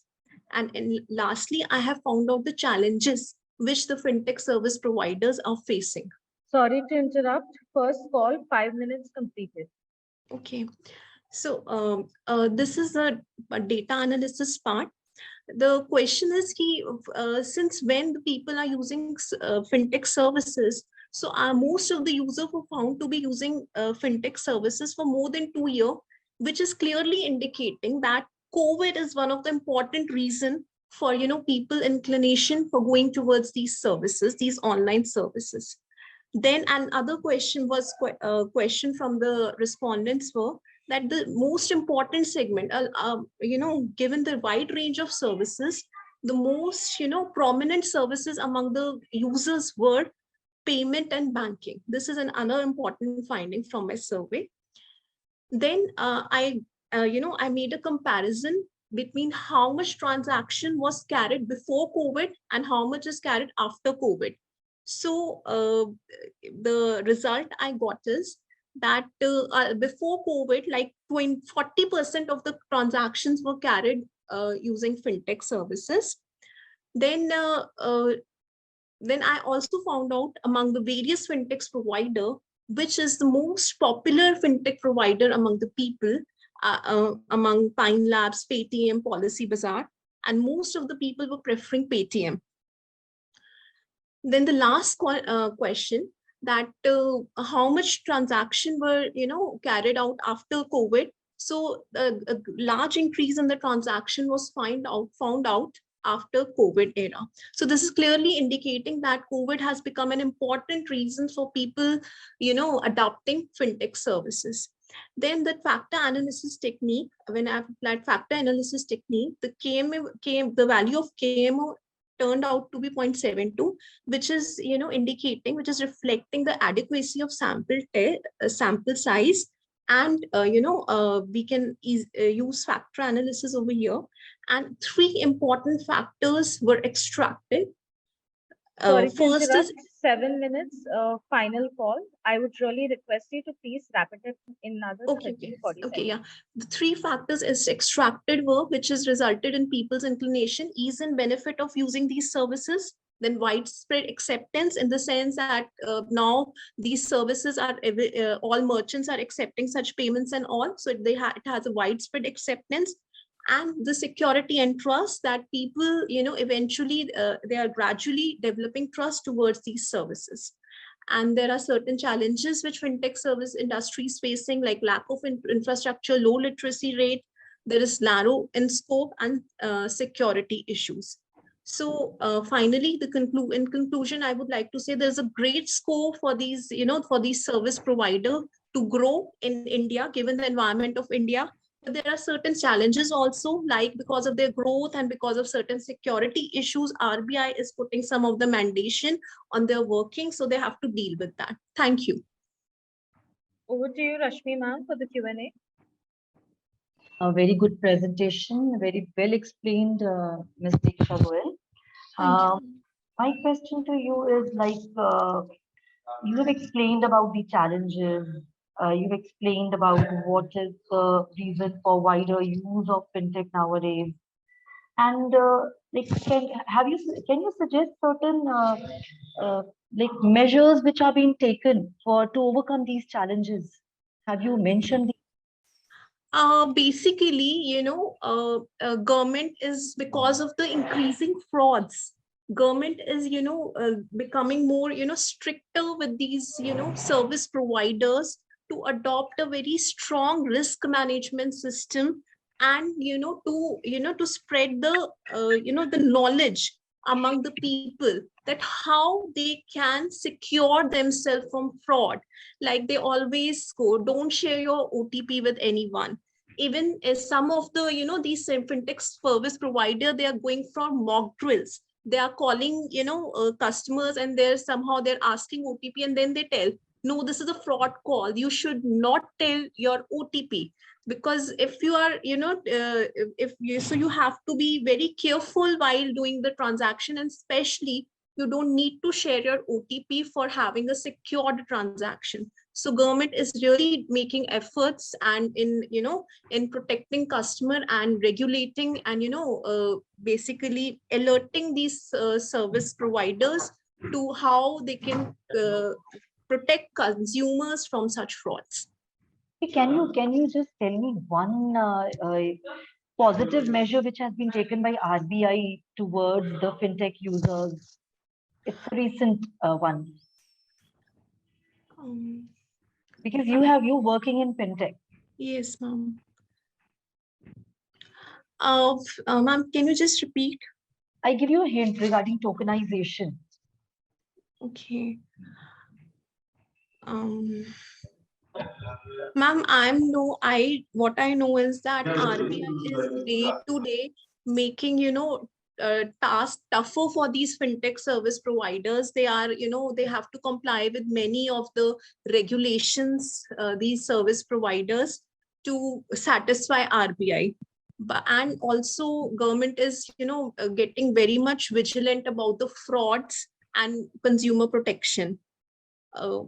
This area I know, this part I know, but what you are talking about, actually, I don't know. Okay, Diksha, thank you so much. It was a wonderful presentation. Thank you. Thank you for your presentation. We now have our next presenter, Mr. Ashok Sen Gupta. Ashok sir, are you there with us? Ashok sir, can you hear us? Shelly ma'am, Sonakshi ma'am का chat पे request आया हुआ है. Can you call my name after this? Ashok sir ने अभी शायद screen share कर लिया. Let's after Ashok sir, we can then go with Sonakshi ma'am. Ashok sir, you can start your presentation, and the title of Ashok sir's presentation is Deferred Payment Facility, a Mechanism to Ease Purchase Decision. Over to you, sir. Okay, thank you. Good morning, all. This is my presentation. Hopefully, it's visible and I'm audible. Yes, you're audible, but not very clearly audible, sir. Your voice is cracking in between. Okay, just a second.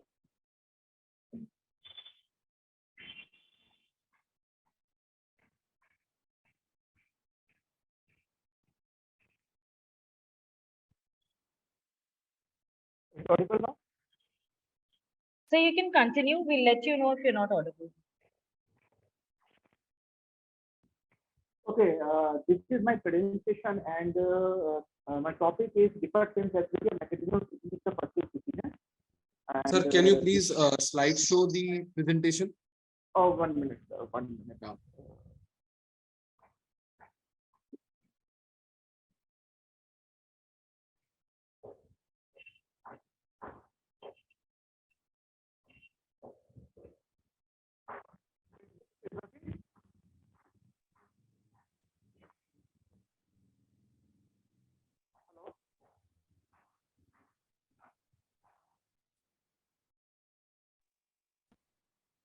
Can I go ahead?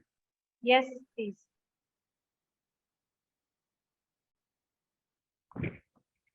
Hello. Yes, sir, we can hear you. You can please proceed with your presentation.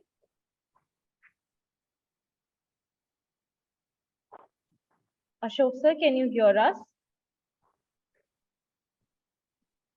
Hello. Rashmi ma'am, am I audible? Yes, ma'am, you are audible. The problem is with Ashok sir's device, I think. Ashok sir, your audio is not working properly. We are not able to hear you properly. Sir, can you type a message for him so that he understands if he's not able to hear us? Now I am audible? Yes, sir, you are audible. Okay. This is a table of contents, and as per the norms of the conference, I am just moving to the next slide, which is the introduction.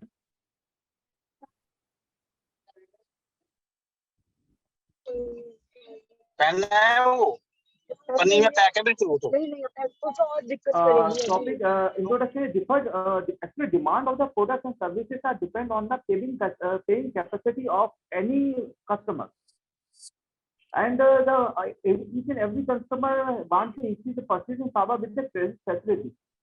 And we can see in last COVID-19, when we faced the COVID-19, company have also begun to sell their products and make the study how they can sell the product to the customer with very easy method. So e-commerce is gaining a moment in India with the customer retail business during this period, as companies want to more and more sales and those facility to customers. Today, 7% of customers are from the small to tier cities using the facilities.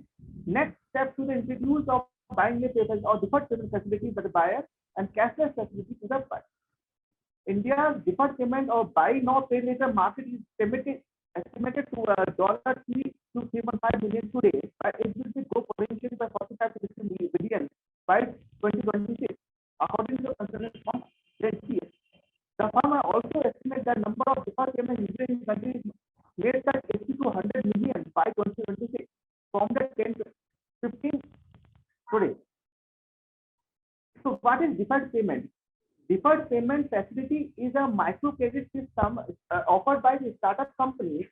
This facility helps to the customer as well as the seller to sell their product now, and the customer gets a time period to pay it later on.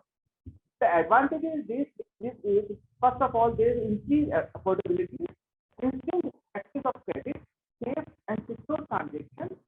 You can use repayment tenures,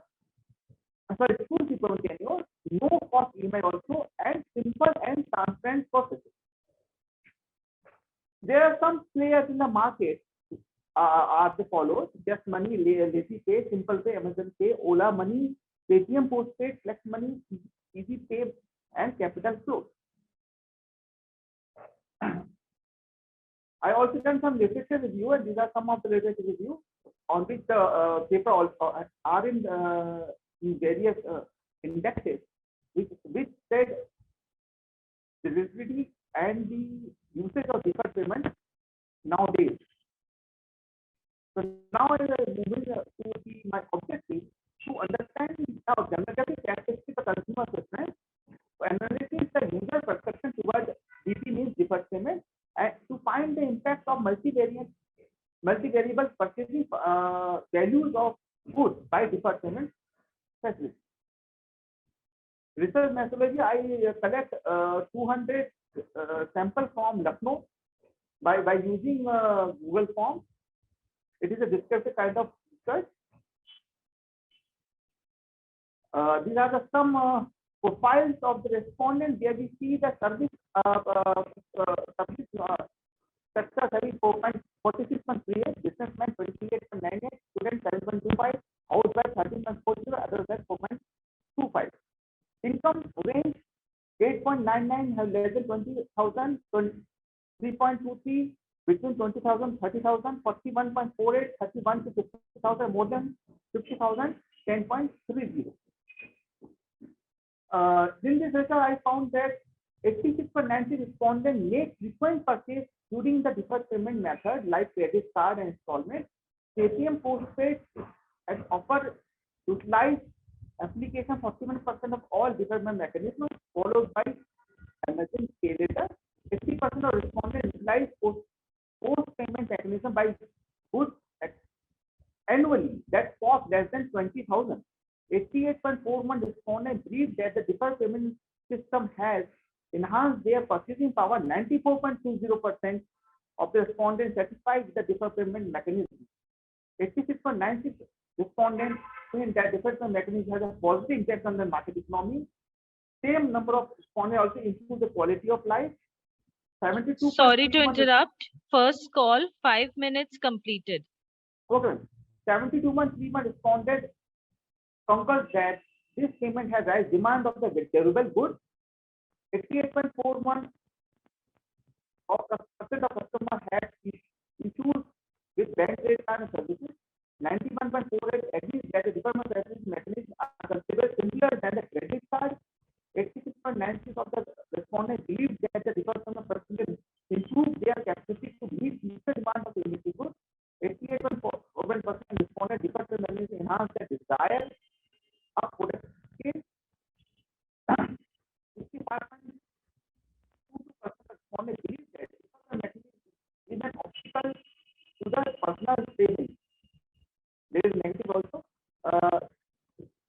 60.22% of respondents believe that the postponed payment method will have a negative impact on the future.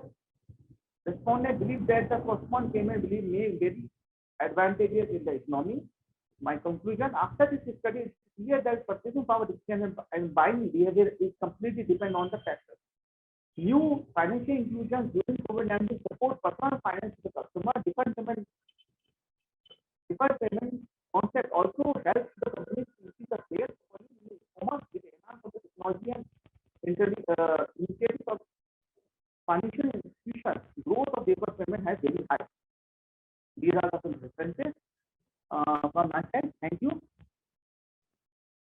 Over to you, Rashmi ma'am, for the Q&A. Thank you so much, sir. I must have skipped the. You must have mentioned the research methodology which you have used.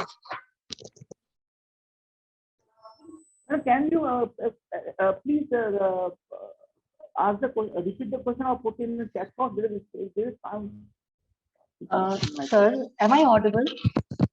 One just a minute, please.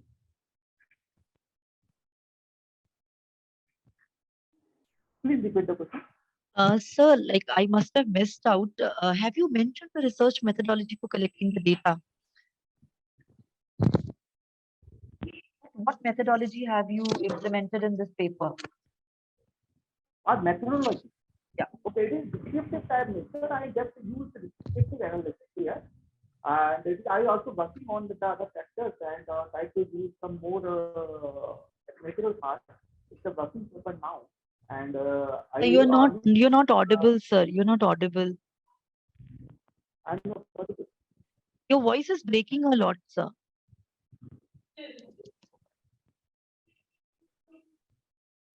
So can you keep the mic closer to yourself and then try?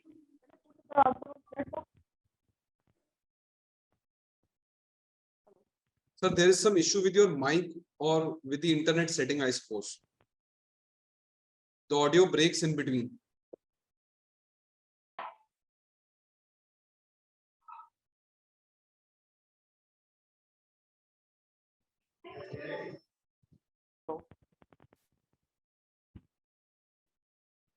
Ashok sir, can you try speaking again? I am audible. Are you getting my voice? Yeah, better, sir. Better than before. Okay, okay.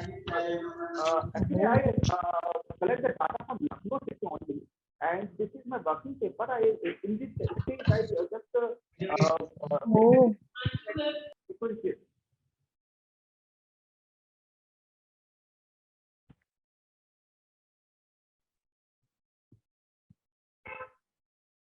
Sir, somehow we are unable to understand what you're speaking. I am now not getting the voice. No problem, sir. No problem. All right, sir, you can stop share. We'll move to the next presentation. Thank you so much, Ashok sir, for your presentation. Our next presenter is Dr. Preeti Sharma. Is she there in the room? Dr. Preeti Sharma. If ma'am is not there, do we now have Mr. Shiv Prasad, sir? Yes, madam. I think I have joined through another device and like to share my screen. Shalini ma'am, Sonakshi ma'am is also requesting you for presentation in the chat. Hello. Shirley madam, am I audible? This is Shiv Prasad Shetty. Am I audible now?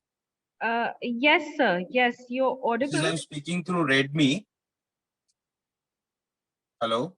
Yes, sir, you're audible. You're audible to us. Suraj sir, can we have Sonakshi ma'am after Shiv Prasad, sir, if you allow?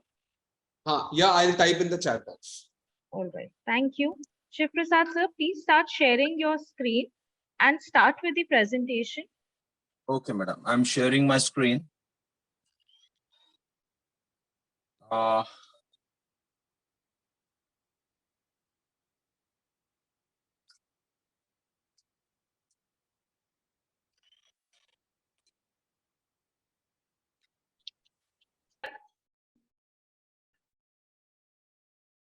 Whether my screen is visible now? Yes, it is visible. You can start, sir. This is Shiv Prasad Shetty from Nemkunda Dada Patil Night College, Sangli. My research paper title is a study of challenges in digital banking for rural customer. Table of content, abstract keyword, introduction, as usual it is there. It concludes with conclusions, suggestions. And in the introductory part, as we all know that rapid growth is there observed in fintech sector. UPI transactions have continuously increasing at remarkable speed. However, the benefits of digital banking transaction are not reached up to the rural customers, and the financial institutions are not sufficiently catering to the needs of rural customers in India. This is what it was about introductory part. The objective is to study the challenges in front of rural bank customers regarding use of digital banking. This is the sole objective for this research paper. This is a theoretical paper based on some of the interviews conducted of bank employees as well as some of the branch managers working in rural area. Some customers were also interviewed. The interviews were conducted on the basis of open-end questions and as well as based on the discussions just to explore the situations in rural area related with the digital banking, as well as some part of the data is collected through secondary data, that is through websites and internets, as well as some of the periodicals and books. Problems found in study: digital literacy in the vicinity of rural India, lack of knowledge to handle smartphones by rural customer. That is one of the important barriers. Another barrier is the language barrier. Rural customer can't not understand language of digital media. It may be in English or in Marathi, but they don't understand the technicalities of the words and the concepts. It was also found and revealed by these uh, respondents that lack of smartphones as well as the infrastructural facilities one of the bottlenecks in implementing digital payment systems in rural India, as well as there is lack of proper banking concepts, banking procedures, schemes, etc. in mindsets of rural customers, as well as older population don't want to upgrade technologically. The problems were also found related with the banking system is that the volume of transaction is very low, remote habitation of rural population. Cooperative banking is a limiting factor in the sense the cooperative banks, they don't upgrade technologically very fast in comparison to national banks. The old age population, basically they keep trust in traditional methods of banking, as well as stringent cyber laws, which connotes meaning that the rural customers, they don't understand the intent behind the strictness about the cyber laws. They don't understand why there are so many restrictions as well as rules, regulations, and so many variety types of boundary lines given to the systems of digital banking transactions. So this is what it is. These are what the problems were found out in the discussions held with the banking employees as well as the customers who are dealing in rural area of our country. It is recommended that banking sector should collectively think how to reach up to the last strata of the end user. They can arrange workshops, seminars, etc. to provide skills in rural banking. Banking facilities through MobiVan can be used to reach up to very remote area. Means a simple small van can be used as rural banking cannot reach to very remote hilly area, jungle area like things.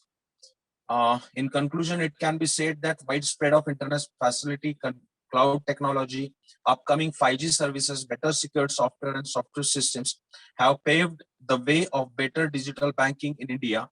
However, the population staying in rural India is still unbanked.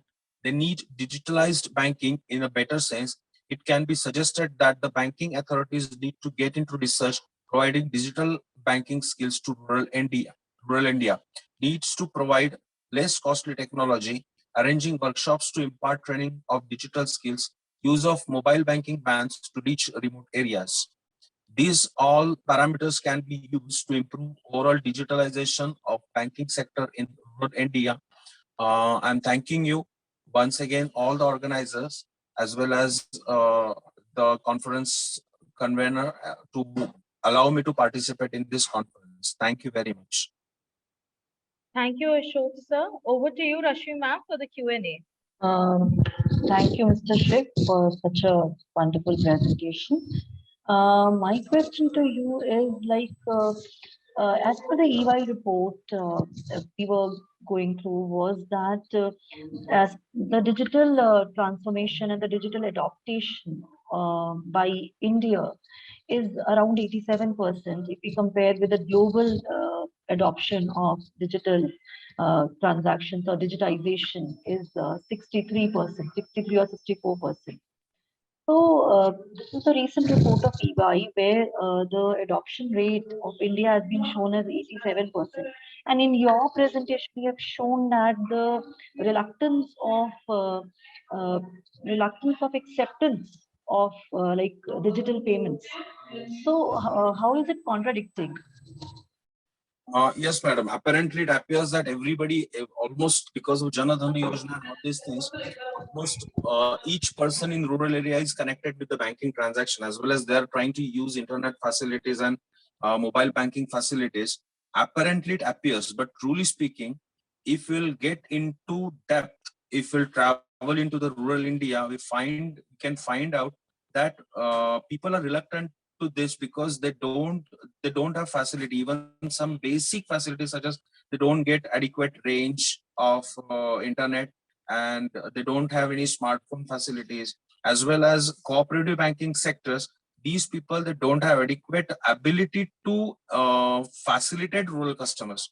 One of the interviews I could relate with this, that a person was receiving, he was running simple hotel like business and simultaneously grocery shop. The rural customers, they were trying to pay bare minimum rupees such as rupees 2, rupees 3, rupees 5. Such kind of transactions they used to transfer through UPI payment. And the monthly report of the transaction, the banking statement of that particular person was about 100 pages because of such kind of very small amount of transactions. So in that sense, the bank literally imposed banking charges, rigorous, right, near about 3 to 5,000 rupees for that particular month.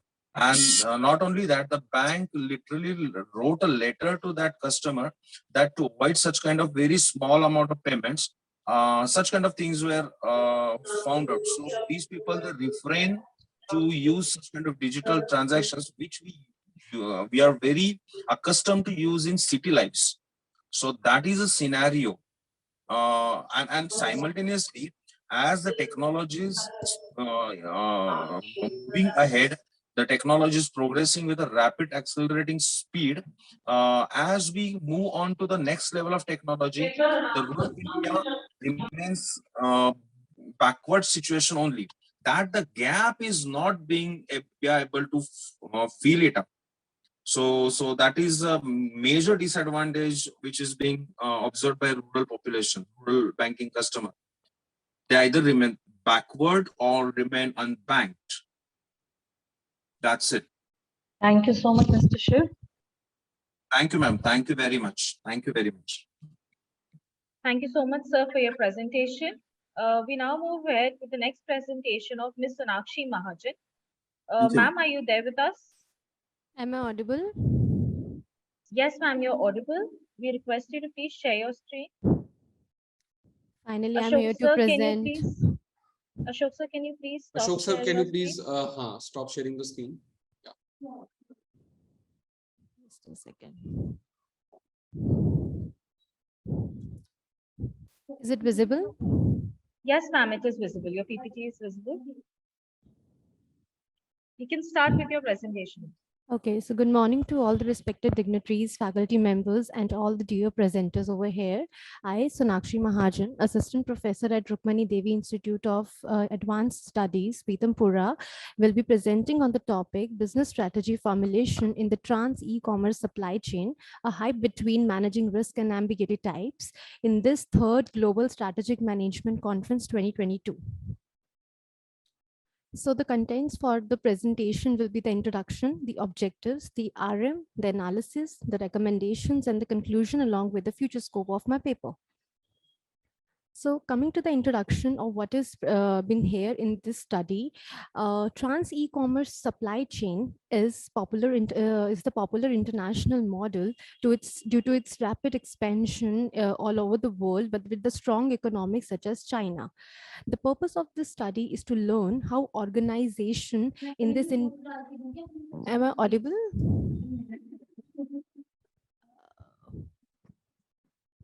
Am I audible to everyone? You are audible, ma'am. Yes, Okay, okay.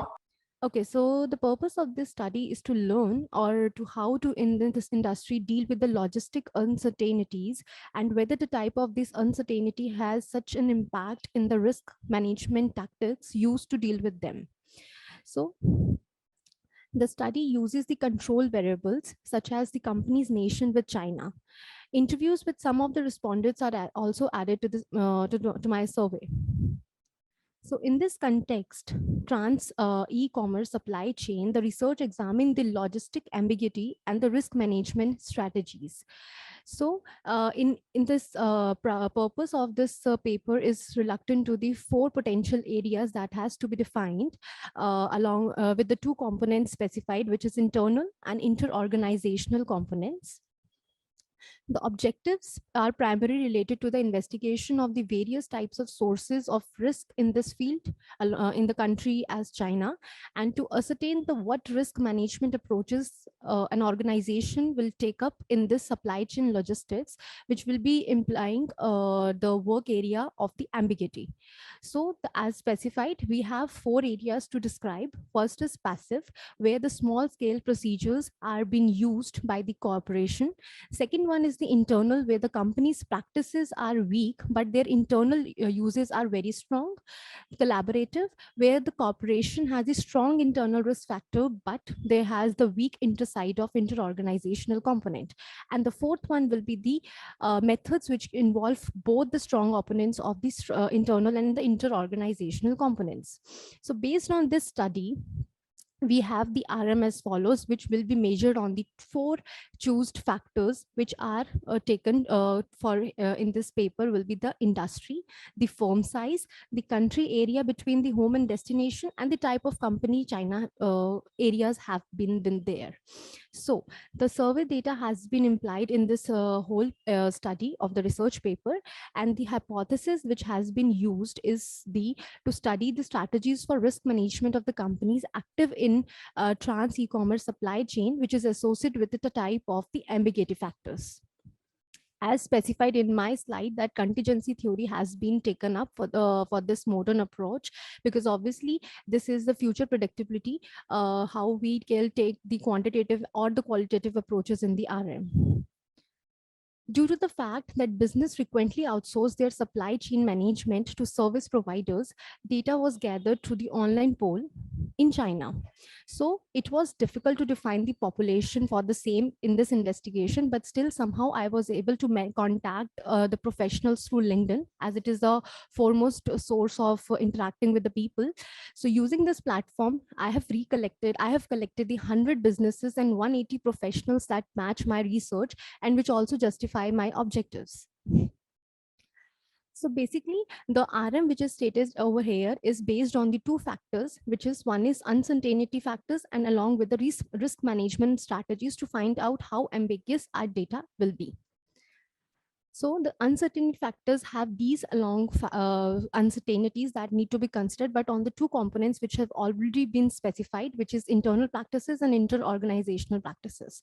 So the data analysis. So basically the data has been analyzed with the 2-step clustering analysis. The MSE is been taken, which is medium and small enterprises, is just because to analyze the area of the organization China is been with the risk ambiguities.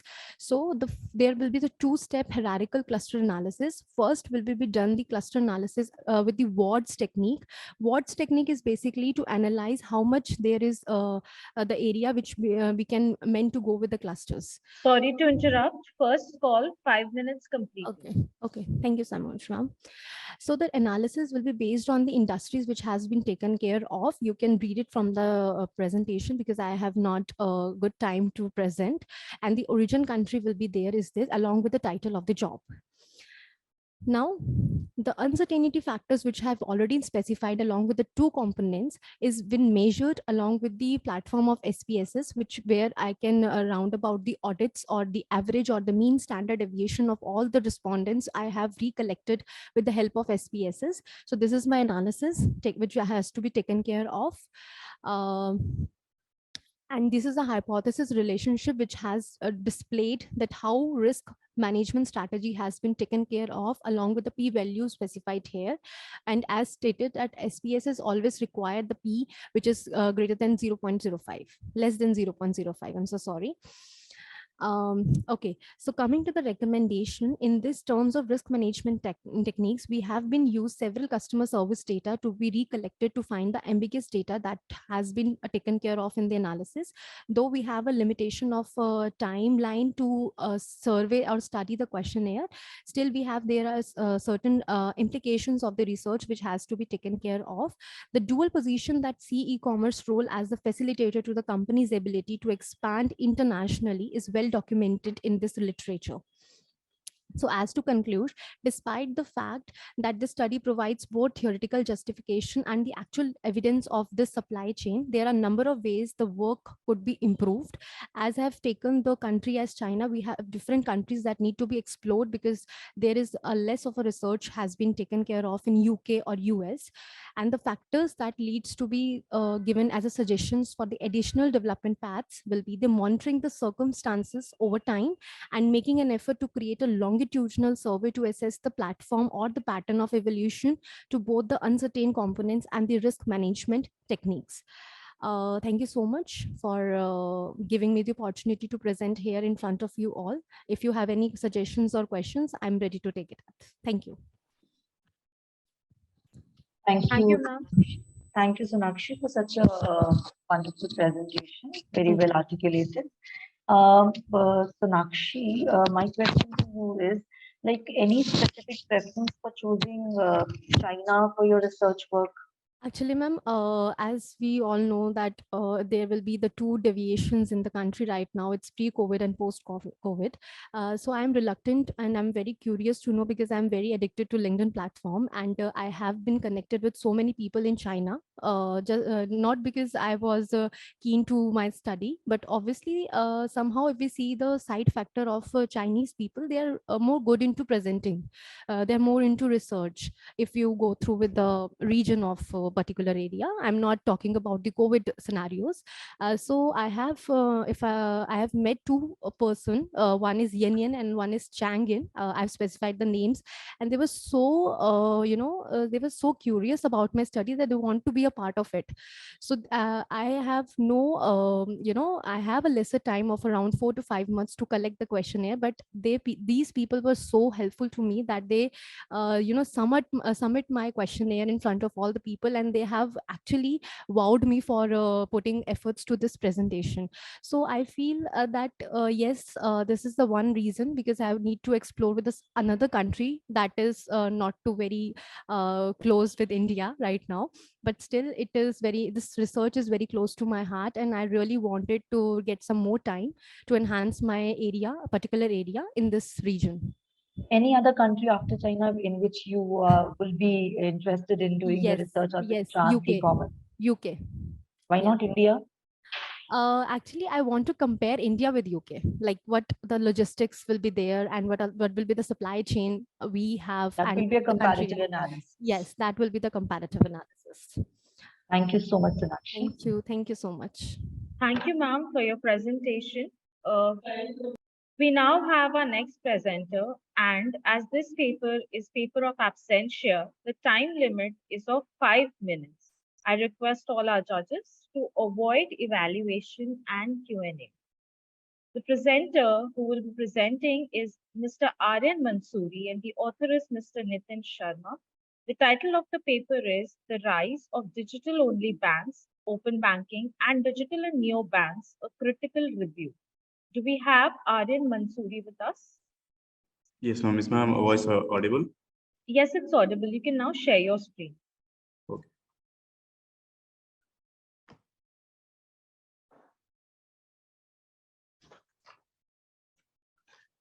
Okay, good morning. Today, I, Aryan Mansoori from Delhi Metropolitan Education, BBA Section B, will be presenting this on the behalf of Absentia on the topic of the rise of digital-only banks, open banking and digital or neobanks, a critical review by Nitin Sharma.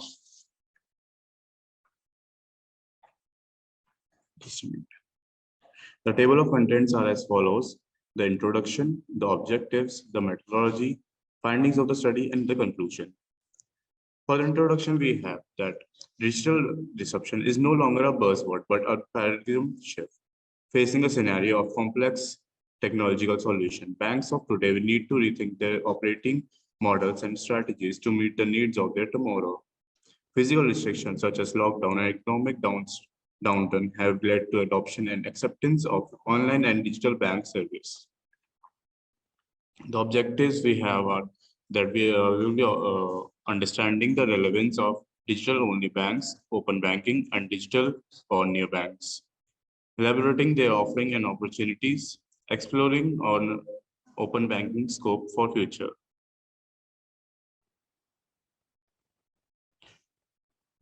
The research methodology is conceptual study, exploratory in nature, secondary data sources. The findings we have are the areas and the features. The areas are offering and opportunities such as digital orientation, portfolio management, collection, marketing. Digital lending includes the usage of online digital platforms for processing loan requirements. The rise of fintech digital lending.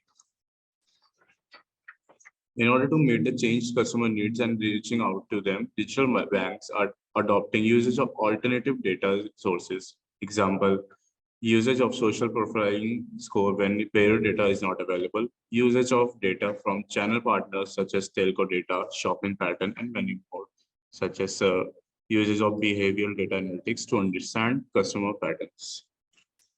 The advantages and details. Simpler procedure for account creation. Digital self-onboarding allows customer to get their bank account activated irrespective of whichever device they use or wherever they are. Example are personalized loan application and offering. Understanding the customer behavior. Example, personalized digital card management. The security. Electronic banking services store important private details of the customer that must be secured and kept secure with the innovative technologies. Preemptive customer-oriented strategy notification, that is, give customers timely notification for the upcoming payment holidays. Usage of AI and ML techniques, loyalty benefits, customer-centric loyalty benefits. Digital adoption. In order to increase automated decision using AI advanced analytics, improve customer experience, deliver a streamlined, highly personal experience to each customer across channel of choice. Improve risk management. Remove managerial steps that are common across acquisition and make consistent analytically driven risk decision. The findings. Now, this is the research for the offering digitally customer segmentation patterns published by Forrester. As you can see in this, that on use the mobile data app on smartphone is the highest with the 43%, with the lowest being the none of these of 2%, and self-service kiosk or ATM with a 23%. The findings. AI, that is application programming interface, are set to play a vital role, and banks that lead API standardization initiates and look for the real monetization value with the direct models are most likely to succeed. Conclusion. We conclude that the change is only constant. Consumer behavior are changing and so are their needs. Thus, in order to remain in the market, bank needs to learn and unlearn introduction of digital banks and the adoption of AI and ML. While the digital buzzword is exciting, these challenger banks need to face a lot of tribulation challenges, such as spending money has become a little too easy, no personal relationships, ground up from zero customers, capital requirements, sustainability, compliance, and regulator scares. Thank you. Thank you, Arun, for this presentation. We have our last presenter of the day. This is also a paper of absentia. The author is Dr. Kirandeep Kaur, and the person who will be presenting it is Ms. Akansha Singh. The title of the paper is Antecedents of Cryptocurrency Adoption, an Empirical Inquiry of the Investor Perception. Akansha, are you there in the room? Yes, ma'am. Akansha, you can now present your screen and start with your presentation. You have 5 minutes for your presentation. Okay, ma'am. Good morning, good afternoon, everyone. Today, I, Akansha Singh from Section B, will be presenting this on the behalf of absentia by Dr. Monica B. The topic antecedents of Ansha, beta, there is some issue with your internet and screen share नहीं हुई है अभी तक. Okay, sir.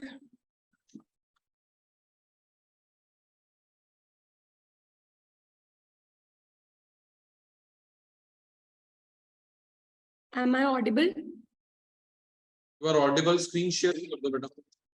Okay, sir.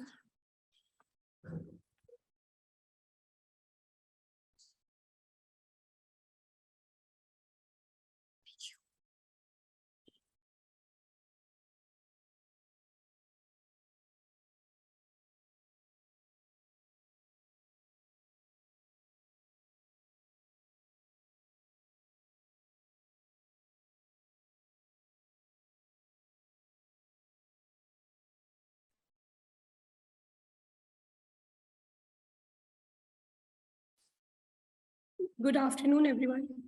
Am I audible? You are audible. Please continue. Okay. Good afternoon, everyone. Today, I, Akanksha Singh from DME Management School, Section B, will be presenting this on behalf of Absentia by Dr. Monica Bedi, Dr. Kirandeep Kaur, Dr. Pooja Chopra on the topic Antecedents of Cryptocurrency Adoption and Empirical Inquiry of the Investor Perception.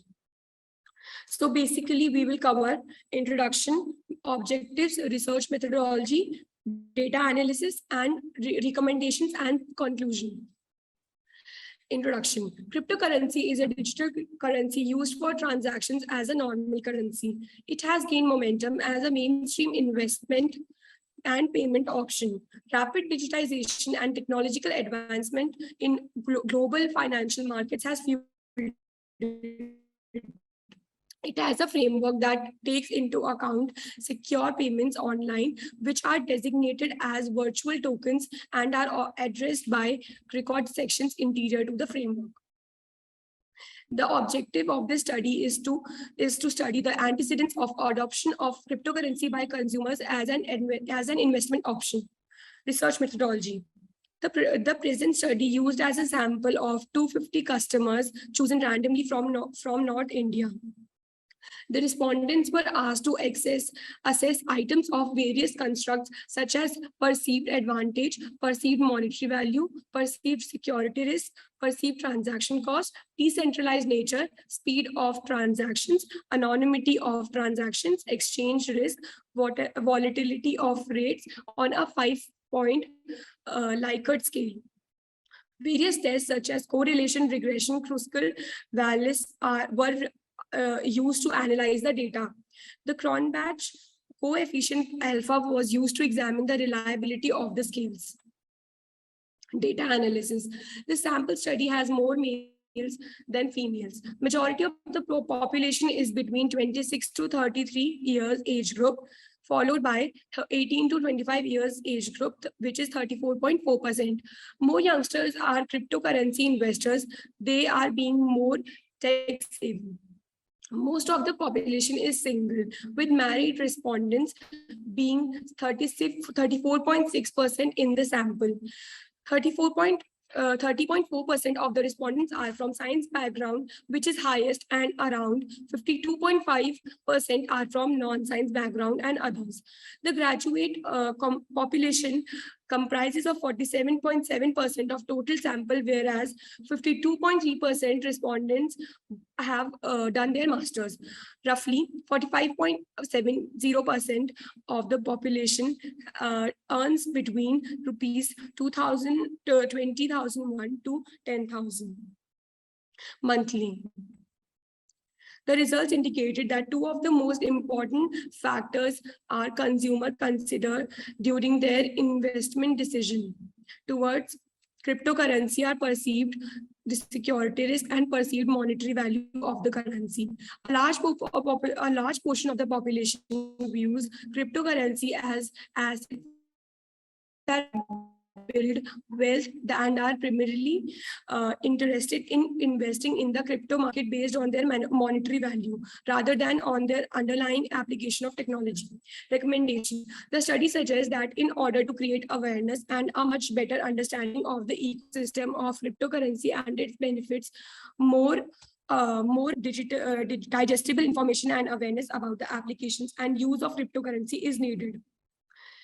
Indian government need to develop a legal framework regarding crypto and other digital assets. Last and many individuals interested in increasing the crypto market based on the monetary value of the currency rather than that the underlying use of technology and application of the currency. As cryptocurrency is still a very concept which doesn't even in Indian context, the adoptability of cryptocurrency still remains minimal. Thank you.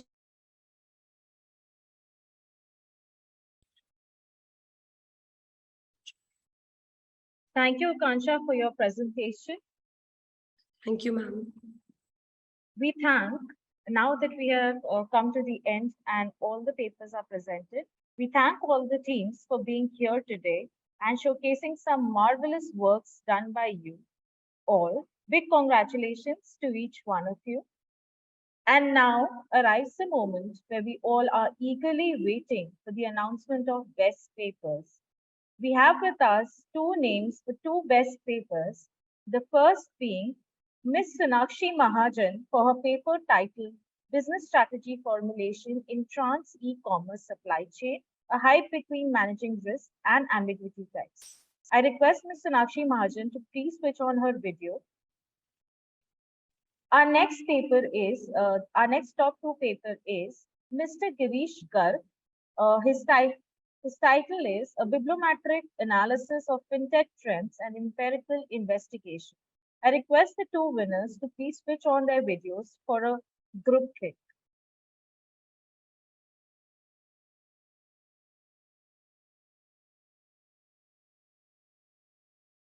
Is Mr. Girish and Ms. Sonakshi with us?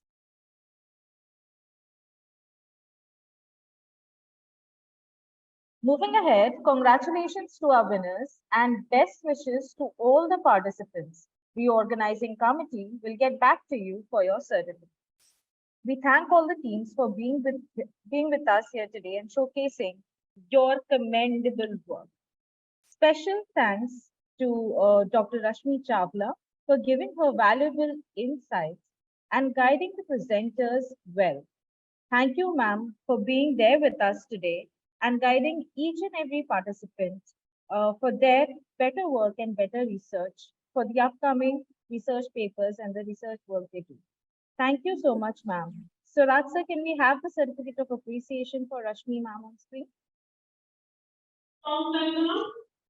Yes, ma'am.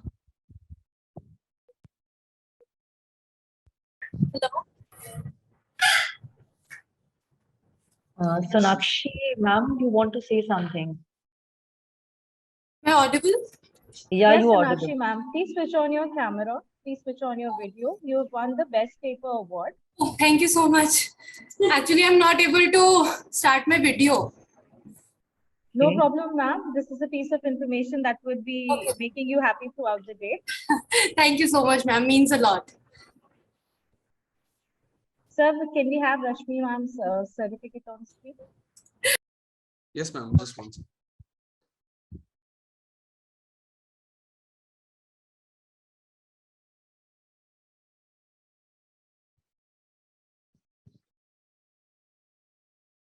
So a big congratulations to both the winners for the Best Paper Award.